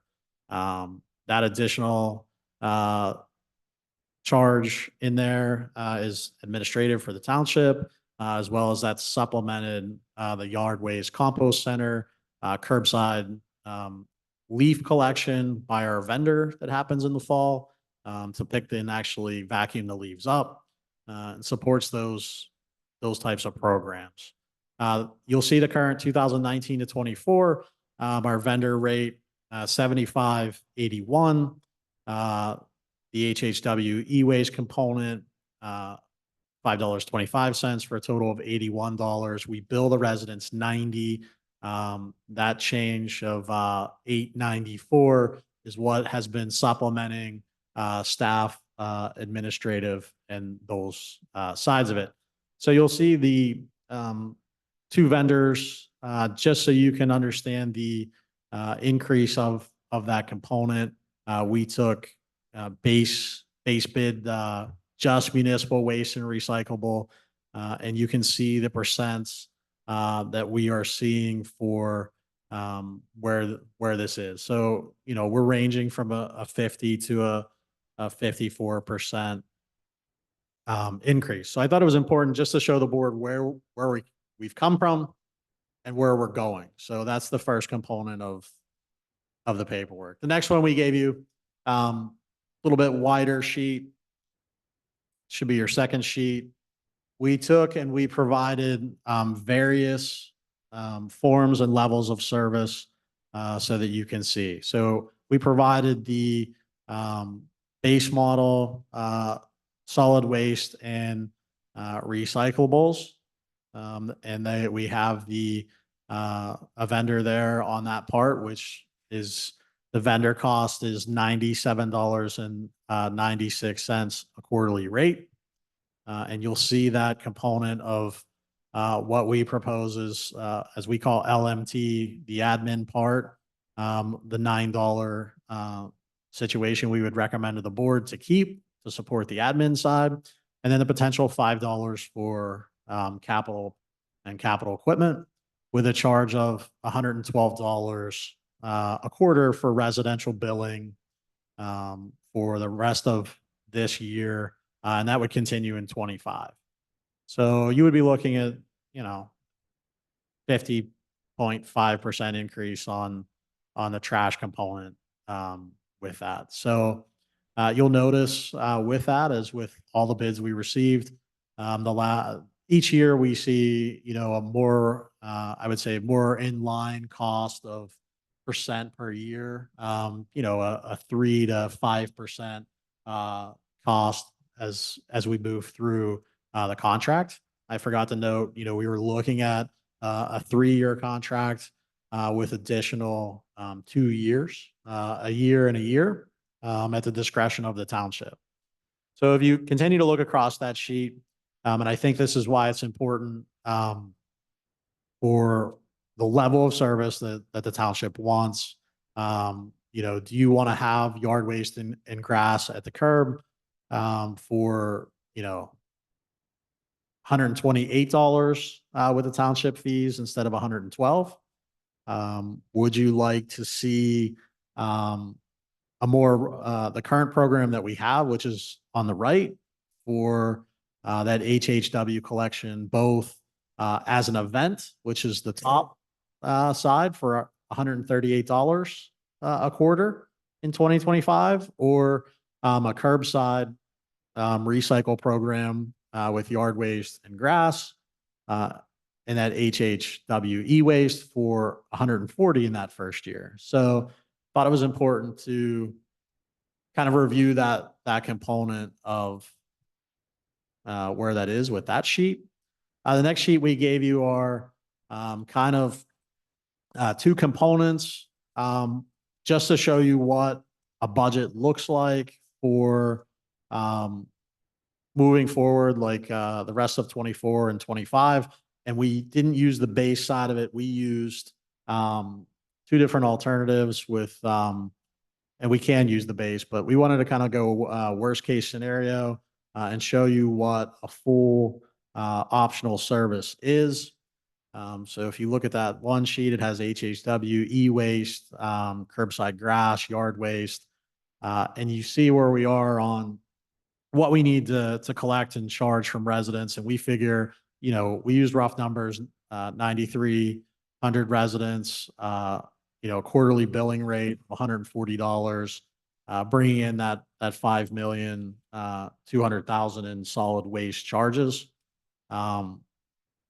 We wanted to also break down and show you what we're struggling with as a staff. And of course, this is an important part as you select service, the township's yard waste site operation. You see that we called that out on the bottom of that sheet separate, to let we are around, $350,000 to run that operation with staffing, all of those things. So, we're going to recommend as we move forward with not only, awarding the garbage contract, but having a fee for service for our own operation, which is different for the residents. So, we have to use we have 6,000 permit holders, currently, for the township. Those permits never expire for the compost center. We think, to show you what that means, if we get half of the people to take a permit, we need to charge $115 for, that side of it. If you gentlemen choose to go, towards a, yard waste, and grass collection at the curb, when you look at that breakdown, it's about, $35 for the year to have that service. So we thought it was important to show you the additional cost of compost center permit. We thought it may or may not, have you consider different options as you bring to the resident. And I think it's important to note that, a combination of various services could lead you to one vendor, or a separate vendor. So one or the other, at this point, no matter, how you choose. So wanted to try to get as much information to you as we could, and see what your thoughts are, and hear that feedback. Is the curbside yard waste going to be using standard containers? The curbside yard waste, allows for craft bags for grass. The actual yard waste can be bundled, and there are dimensions, that we put in there. It has to be bundled. I believe it's no more than 5 bundles or five 35-gallon containers, just as it is now. That's the existing program. Okay, so it's not gonna be migrated over to having mechanized. That's correct. Not the yard waste side of it, as we understand it for the Bruce, proposal. looking at this, when I look at the waste management proposal, the most expensive one, I'm assuming, and correct me if I'm wrong, that everything in that proposal is exactly what we have now, with the exception that garbage is 1 can as opposed to more than 1 can. That is correct. And then the other one, the other proposal would be the same thing except for the household waste and e-waste. We would have to take it to a place once a quarter to have it picked up. That's correct. So that is, you're referring to the whitetail submission. And we've looked to, kind of model our neighbor peers like Emmaus and Upper Macungie. So they offer, a drop site, the contractor, and their vendor, whoever that is, manages the, component of that where we make sure that you either pre-register, they make sure you're a resident, and you come in and drop off. So that's why we thought, quarterly, maybe that's a little excessive, but, we thought it would be an interesting alternative to have in there. But the difference in price is $4. That's Having correct. it picked up at your house versus once a quarter having to drive it some. So the difference, in the breakdown, because now this is where we have to have the discussion on part of that. That is for the complete level of service. Right. So the actual cost of breakdown, if you would choose to just do a base trash, plus that event, the difference would be about a $25.92 for the drop off at the collection site, or in the first year, $46.68 to have it curbside. Where you're seeing in the entire package, there's some pricing differences between, the curbside collection of yard waste. So when you add all of those together, that's where your $4 difference is, because it's all of the services. And one vendor, has a, less cost for service for yard waste and grass than another vendor. Okay, well, I think that's where you're losing me here. So as I look at this, whitetail, municipal solid waste, 1 can, and recycling, 1 can, yard waste and grass at your curb, it's $131 a quarter. Correct. For the exact same thing with waste management, it's $128. Correct. Add on household hazardous waste and e-waste to both of them. Whitetail is once a quarter, you take it someplace and drop it. Waste management is they pick it up from your door. It goes from 117 to 131 to 136 for whitetail, 128 to 140 for waste management. So the delta between the two is $4. Correct. So if you would do all of, it's actually a little more, it's about 6. If you look at the, overall, if you add every service, so in year 1 in 2025, the whitetail with the collection, of that is, $494.08.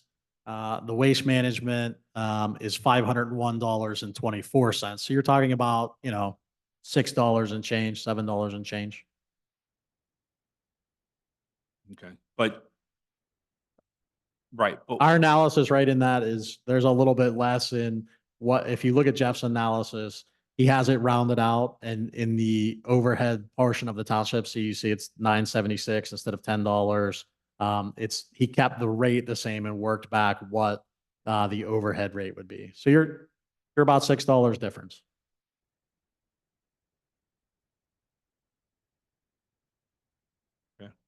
I think we need to read through the written stuff. Yeah, we gave you something, just in writing about, things to consider, where you are as far as maybe some pros and cons, of each one of those. I kind of tried to do that. Some of the staff to help me, jump in on that side. And, I think that's, the main thing in the discussion is what is your expectation for service to residents? And is it, cost driven where, you're looking for the most basic impact, which would be just trash and recyclable. Let everybody choose what they want to do then on their end, whether that's go to a company and do your HHW, buy a yard waste permit, have that type of approach, or do you want a more elevated level in that? And how do you build off of that? And we can kind of build those pieces as we've tried to show. They're fairly close. Just a matter of what you're looking for the resident side and their experience. So getting back to my original question, the difference between what we have right now if we were to keep basically the exact same thing Mhm. moving forward, it's either in the first quarter, it's either $46 or $50 more per quarter. Then the next quarter, it's 48 or 50. So it's basically equal. The biggest difference is the household hazardous waste. I now have to lug someplace and drop it off once a quarter as opposed to me calling up and saying, pick it up in my front door. That's correct. And if we took out, now, let me ask you this question because it's not a scenario in here, but if we chose municipal solid waste and recycling and the household hazardous waste and e-waste, but took out yard waste and grass, we Yep. can do that. So, yeah, so I could tell you what that would be without the township fee, okay? Right. Um, hold on, because I didn't do just the household hazardous waste. So I will hold these numbers as I'm going to do quick math in my head. So if you would choose to do, trash and recyclable, with an HHW program, so in the first year without township, fees on the quarter, you are looking at approximately 400, this isn't by quarter, this is by year, $466 for waste management. And you would be looking at approximately, $324 for whitetail, You said 466? approximately.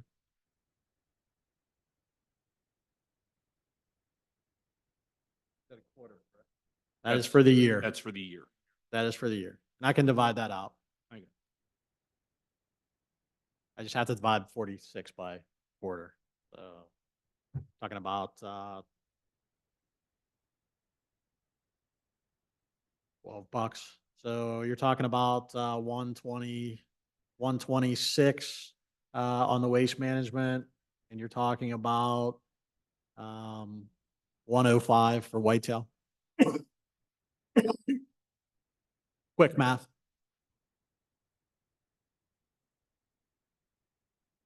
It's roughly 21 more dollars to have them pick it up at your door versus dropping it off once a quarter. That's correct. Julie, you had a question? And you have to just come up because we won't be able to hear you on the record. Thank you.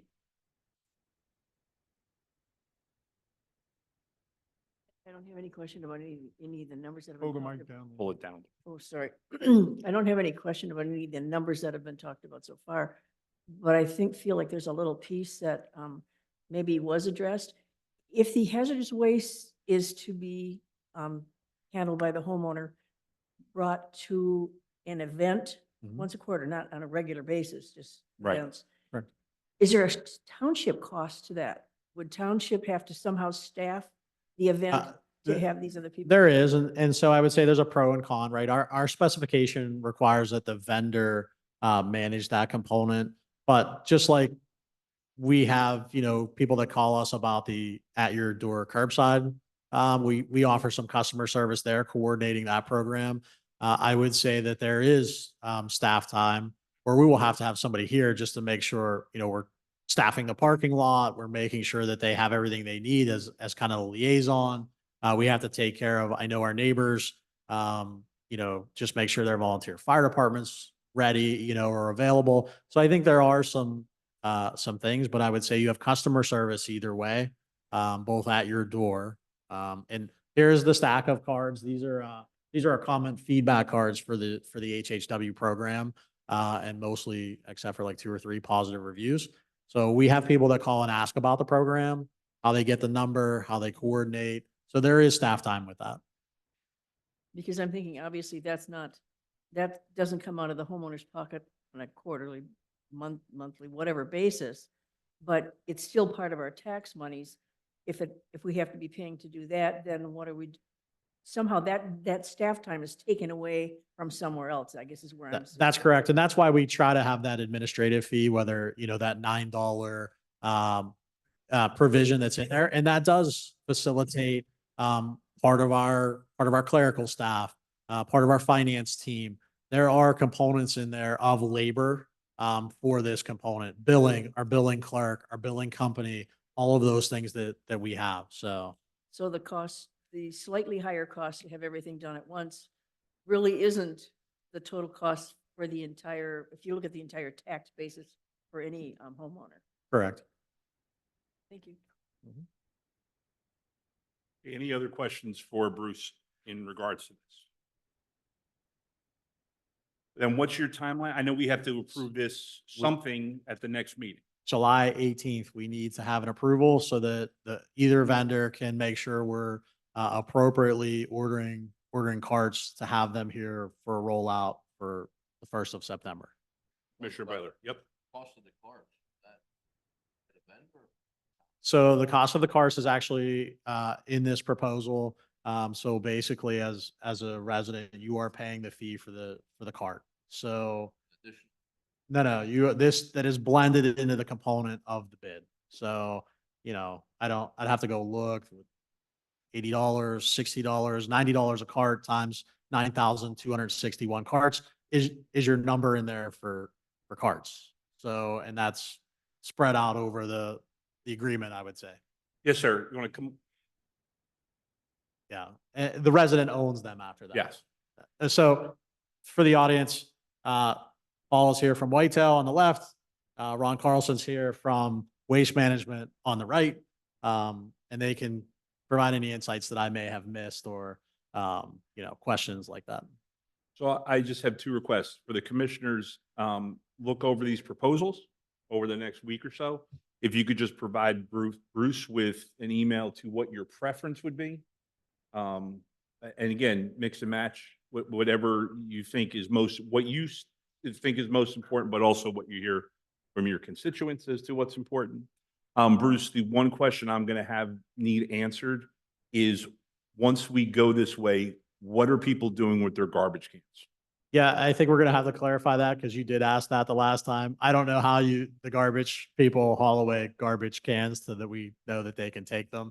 So I'm sure that either way, that's something that they will, I don't want to speak for them, but would facilitate in getting rid of people's garbage. Just so we have, it's really so we have an answer, because Yeah. that's going to be, if I'm asking that question, I'm not smart enough. There's a lot of other smart people out there that are going to ask that question. Well, as Yeah. long as it's smaller than 96 gallons. True. If you can fit it inside your garbage can, maybe then you could just pick up the garbage can and dump the garbage can. But I think that's something we'll have to clarify with both vendors Okay. on where that is. Actually, if you turn it upside down, most haulers will take it away. well, the problem is All you though, gotta do is put it upside well, the problem is our haulers now doing it automated. So there's nobody to pick up the can and throw it in. You know what I'm saying? Like once we Yeah. switch. They'll throw them away. Okay. Well, and I think, sorry, Maureen. I would have preferred to have gotten this in advance of the meeting, so I could have actually read through it. Yeah, and I think for me, I just rolled through on the summary, but we've been trying to work through some other scenarios on the finance side. So if there are things, it does take us a little bit of lead time here to turn those around. So if you want to see certain scenarios, as you mentioned this evening, like base trash, we'll have Jeff and his team run, base trash and HHW, base trash, and we'll get those out to you on that component. And I think, really, Maury, for hopefully the discussion kind of leads forward on what your expectations are, so that then we can run additional information so that you have that, kind of vet that out is really what we were kind of looking for, that feedback on that side of it. We didn't want to do, as you see, there's significant analysis here. We wanted to make sure we focused in on what the mission was of the board, what your thoughts were. I might also add, we've got 3 weeks, or you have 3 weeks. So as you read through, and you'll see, it's pretty dense, especially the spreadsheets. If you have questions, call Bruce, call me. If you need a meeting, have a meeting, whatever you need. Julie first, and then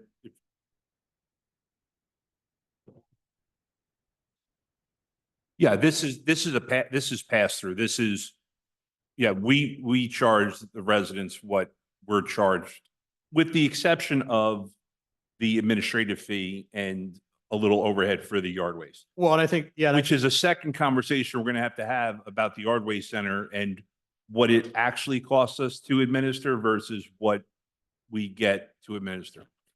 it's significant. It's significant and it's a significant conversation. This is too complicated right now to throw that in on top. It is. But, I still think we wanted people to be mindful that, at least as a board, if you could get curbside collection of yard waste for $35 as opposed to Well, paying $115 for a permit, and then the township's still upside down. So we actually need to Right. charge more in a permit fee than yeah, that. and I'll just give you quick feedback on that because I kind of thought about it. I've gotten a lot of feedback from residents about how much they like the curbside pickup.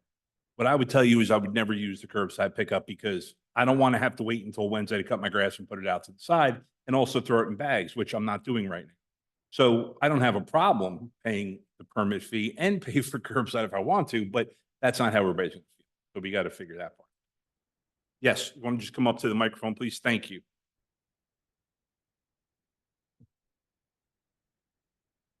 As Bruce said, I'm Big Mouth Ron Carlson from Waste Management. I just want you to know our time is really to order 10,000 carts and get them delivered. I'm asking, no matter who you award it to, if you could give us what color you would like and also your township logo, we could sort of get the ball moving in advance, because for that amount of carts, you got 6 weeks to get them all out and build them. So it's sort of tough for all of us. Understood. Okay, thank you. Thank you. Any other questions for Bruce? Just Yes. one comment, just to, Commissioner Ward. actually, it's a question and a comment. So the current, Yeah. recycled totes we have, they're 65 gallon? So the grant program provided and let people choose both. There are 65s and there are some I 35s know the out there. small ones, I mean, I'm talking Yeah. about the big ones. All right, so then we're going for the garbage, and I just want to make it clear so people understand, we're gonna have to resort to one tote, but that tote is 96. Correct. gallons. So it's sizably bigger than. even the- It's 30 gallons gallons more than. Bigger than yeah. the current recycled, large recycled, Correct. which is a sizable. And I will say, that is something that we also, if, have to look at. If there's a vendor charge that we would need to make sure for our customers, if you need a second cart, what that's going to mean. We're going to charge you for the cart. We're going to charge you potentially an additional fee to your quarterly billing to And we, potentially haul that away. I'm sure we can look back, but I know that that was the case with the recycling carts, that if someone needed a second one, there was a fee associated with it. Correct. I think the biggest difference here is before they had a choice. Now, if that small one breaks, they're getting a big one. There's no ifs, ands, or buts. It's just the way it is. Correct. And we had originally, we went back and forth in the specification. We looked at a bigger recycle so it would match your trash. Speaking to vendors and as we work through that component, and then internally as a staff, we have concerns of some of these neighborhoods where, Shepherd Hills, Heritage Heights, where it may be difficult to have that, to store those. And I would say we're probably on the next component going to ask the board to consider maybe relaxing that trash can in the front driveway type rule, because where we have space constricted areas, getting to 96 toters or Mhm. carts would have been difficult. That's why some people have the 35s to move around to their backyard or get through the front door of Shepherd Hills to those townhouses to the back. We were trying to be mindful on that storage side Sure. too. Well- It's a big, it's a concern for us. Okay, another issue is today was a very windy day. And storing those containers outside on windy days can end up spreading a lot of trash around the neighborhood. And so we ought to consider if we want to have some kind of containment requirement if you store them outside. Well, and that's one of the reasons we went away from the original recycling bins, because they were just open bins that you put outside. And if it was like this, there was newspapers and stuff everywhere. We went to the closed because, we live in a rarely windy area here. Sometimes it's like I live in a wind tunnel. Today was a perfect example, and you're right about that. Is there any other scenario that you can think of right now that we should start having Jeff run or the team to kind of look at that you want to see or that might be causing confusion or might cause confusion for residents, like things that offhand that you might want to see? I think when it comes to residents, it's more about explaining succinctly what you currently have and what you pay for versus what you're going to have and what you're paying for. Because that's the biggest, I mean, really, when it comes right down to it, the price is one thing. But if you're telling me it's more expensive and I'm getting less service, that becomes a bigger issue. You're telling me it's more money, but I'm getting exactly the same thing, but it's less than every other municipality around here, which, you know, it may be as we come to the conclusion. I think the one thing we've done is we've prepped them for a doomsday scenario. You know, frankly, I think the number is high. It's nowhere near as high as I thought it was going to be as we started talking about this, but it's still obviously a significant increase. Yeah, the 50%. I just kept telling everybody it was gonna be like a 200% increase to get everybody really scared. And this way, it hurts a lot less later when you say it's only 50. Okay, any other questions on this subject for Bruce? Comment, like you Yes. said, the price, but the use, Mhm. that 50% of the Mm-hmm. service. Yep. And I think that's always gonna be the case. Or more. Yeah. Problem. Yeah, I mean, I've used household hazardous waste or e-waste twice. It's well worth it for me because they picked up the stuff right at my door. Sorry, just a quick thing. Bulk, is that included? Yeah, so that we still have one bulk item. You have to register that bulk item just as both vendors, actually all vendors that was in the contract. So our contract proposal. So yeah, that's still in there. Must register the bulk still. Say one. It's always been one bulk item. So yeah, it's one bulk item Per pickup. Per pickup. per pickup. Yeah, and we show construction, not debris, but we let you bundle. You can bundle your bulk item, and we will accept the pickup of that. Much like you have to do the bundle of the yard, or you can do the bundle of the yard waste. You can do a bundle of a bigger bulk item, but it has to be. Two guys have to be able to lift it in the truck. Has to be scheduled. Sure. No less than or no more than 50 pounds, I believe we said. So. So good. Okay, thank you very much. Item 7, manager updates. What else you got to tell? Yeah, so let's just talk about where we are on some projects, make sure we give a good status update. So sewer lining project is almost complete. That is the 799,000 plus a couple extras as we look forward to it. Probably by the end of next Thursday, we should have that under control and done. We are looking at the manhole project component of, as Brian said at the last meeting, just to kind of look to see if we can co-star it or do another bid to address manholes. And then that'll complete the sewer projects component. We are still, Hillside School has their notice to proceed. You'll notice it's been staked there. And we'll be, hopefully that vendor will be looking forward to getting started. They have to complete that by like August 12th, the beginning of school, at the Hillside School. The stormwater MS4 projects for Hills of Lockridge and Brookside Swale over here, what we call fairways. They are out to bid opening the 15th. We will have recommendations back to the board for your meeting at the 18th on whatever we come up with. The Spring Creek Road MS4 swale, those documents, you gentlemen awarded that. We're executing documents, waiting to get contractor return documents so we can schedule the pre-construction meeting with them. So that continues. Sauerkraut Lane extension, as we work through, and you gentlemen look to accept that component. We are coordinating with PennDOT Liquid Fuels so that we can get that road paved in the compost center, as well as the other portions of the paving project. We look to have that fairly soon so that we can get back to H&K. The other road projects. Is there any update on when Jandal's part will be done?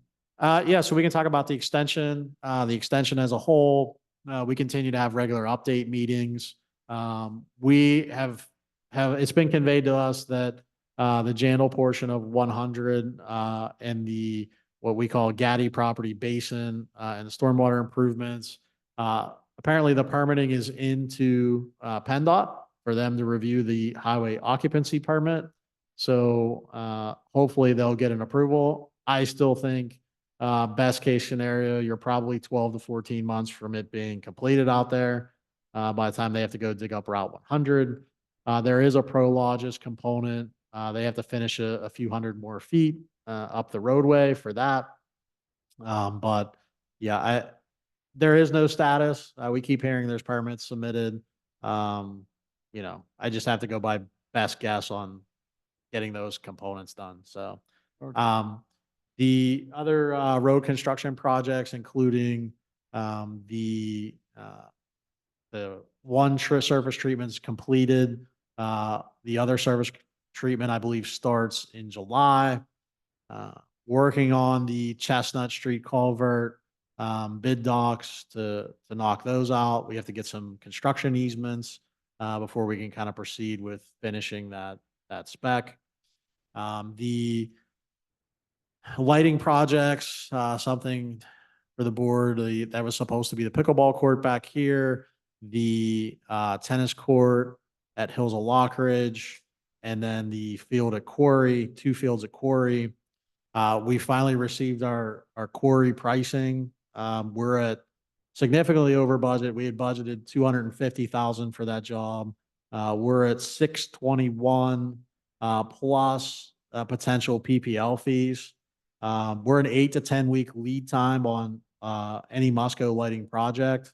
So, we're trying to crunch some numbers to see. We said, can we do half of the field, set it up to do half of the work, at Quarry, see if we're in the 400 ballpark. Ask you gentlemen then if we can kind of proceed forward. The Hills of Lockridge, tennis court light came back right at 207,000. We had budgeted 205. So that's in the ballpark. We're waiting for the final numbers for the pickleball lighting, to see, if there's, some flexibility there. So that's where we are with that. Pickleball court is, they did their first part of sealing this week. They're going to be doing the follow-up, and we should be open by the end of the month. The Spring Ridge Playgrounds project, we have all documents and drawings necessary from Compan for the permitting there. We meet Friday for our pre-construction meeting, with their project administrator, and construction guys. Project at Farmington, Compan has submitted all of their required permit documents. We changed from another vendor. We anticipate that, continuing to be, completed now by the end of August. We appreciate the residents being patient, for, like I said, our vendor switch.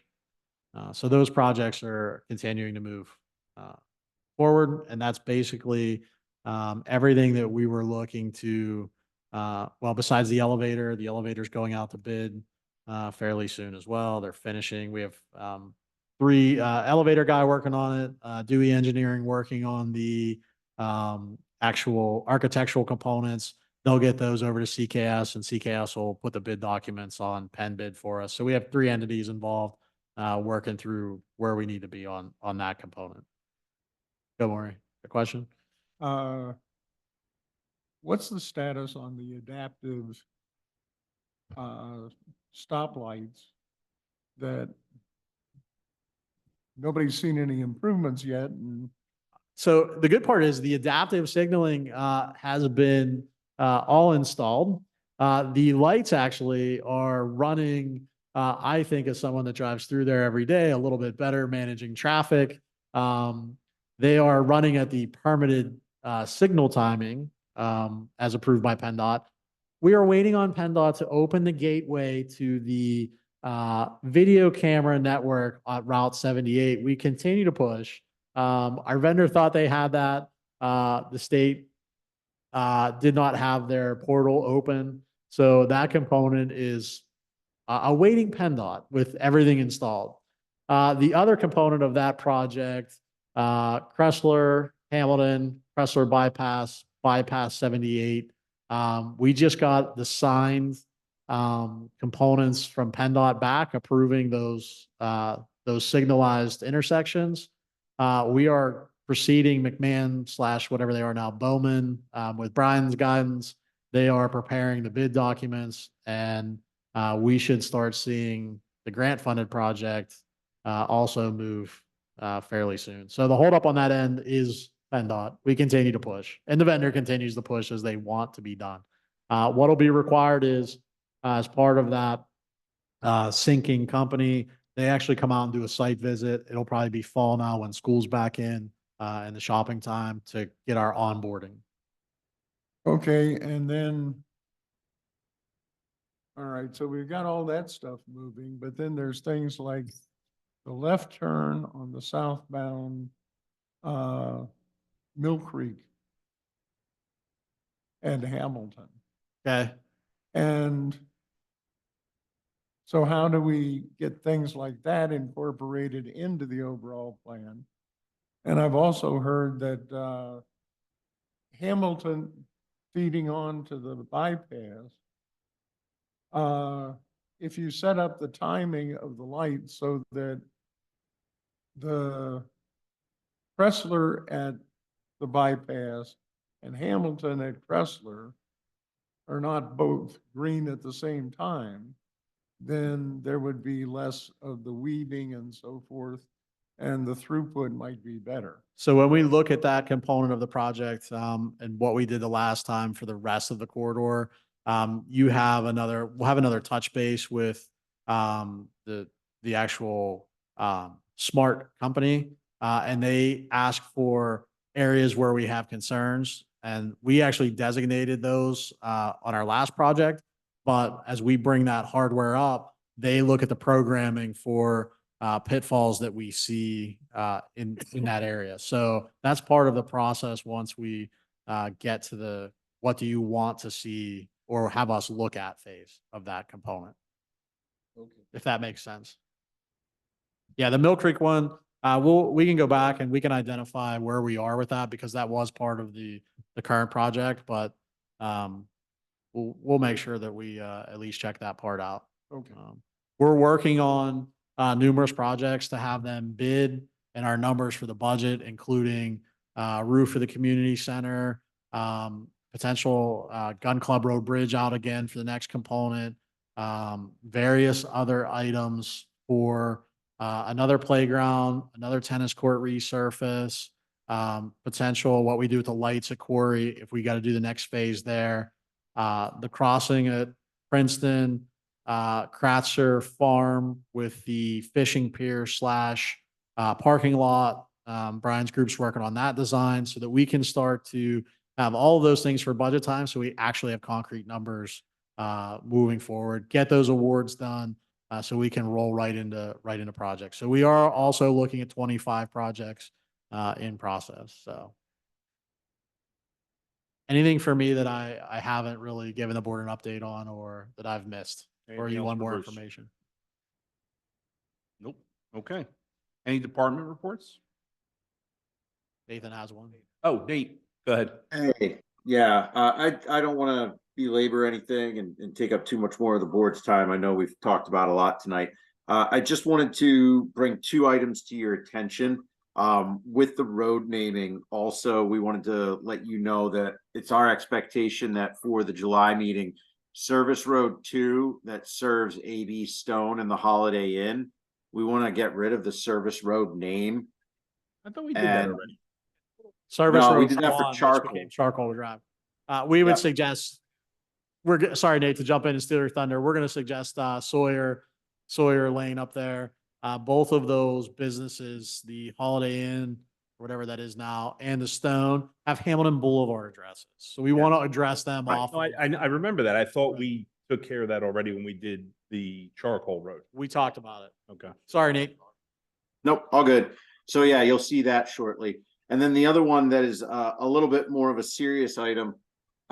So I don't know if the board has been keeping up to date on this or heard about it in any of the documents that you might receive as commissioners, but there is a piece of legislation right now that is currently in the House, and it's made its way out of committee, that has caused some concern for both the folks at, say, PSATs, and some of our abutting municipalities, particular Upper Macungie and South Whitehall Township, where I've been speaking to my counterparts there.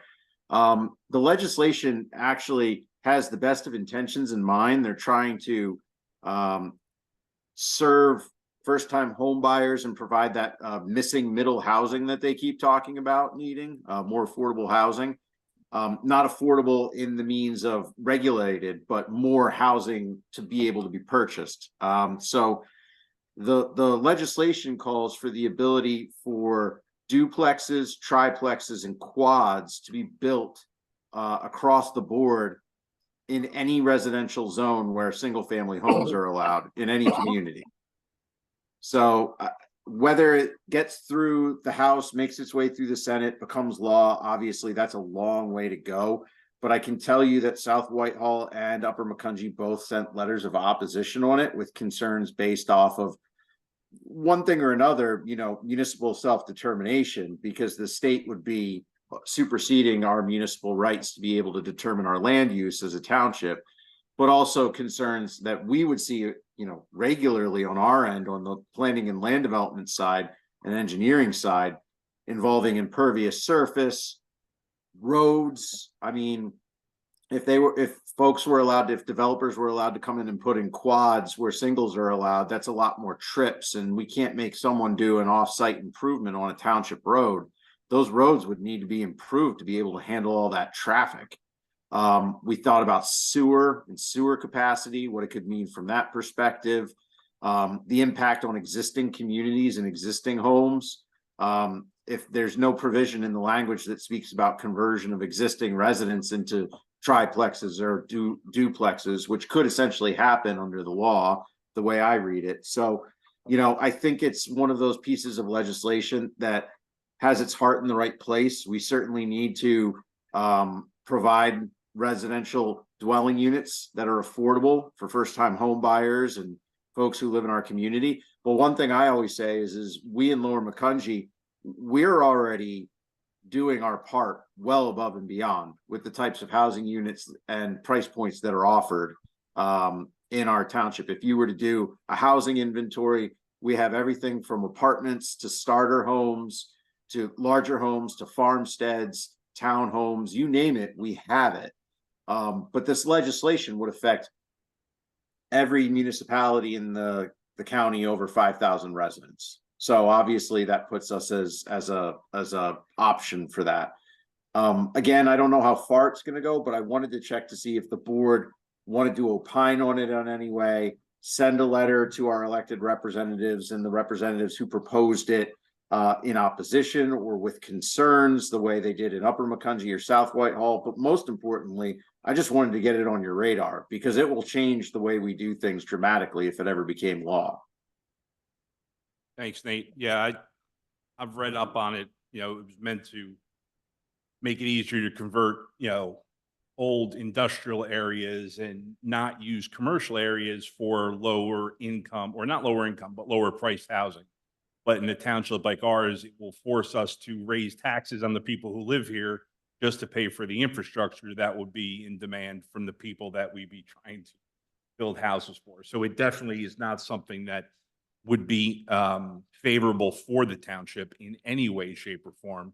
It would actually make it much more difficult to actually live here because we'd have to charge more money, or else we'd have no roads, we'd have no sewers, we'd have no, you want to talk about stormwater problems, forget about it. It would be all over the place. I'd be in favor of having Nate or Solicitor Brewman send the letter, with either concern or opposition. Yeah, and I think, if you take the housing component side out of it, you're basically losing control of your zoning. So you would not want to put yourself in a situation, no matter what the topic was, where the state is now mandating things into your zoning that we lose local control over. I kind of equate it to state funding of education. You know, the state requires so much from when every school district that has to be done or provides no way to pay for it.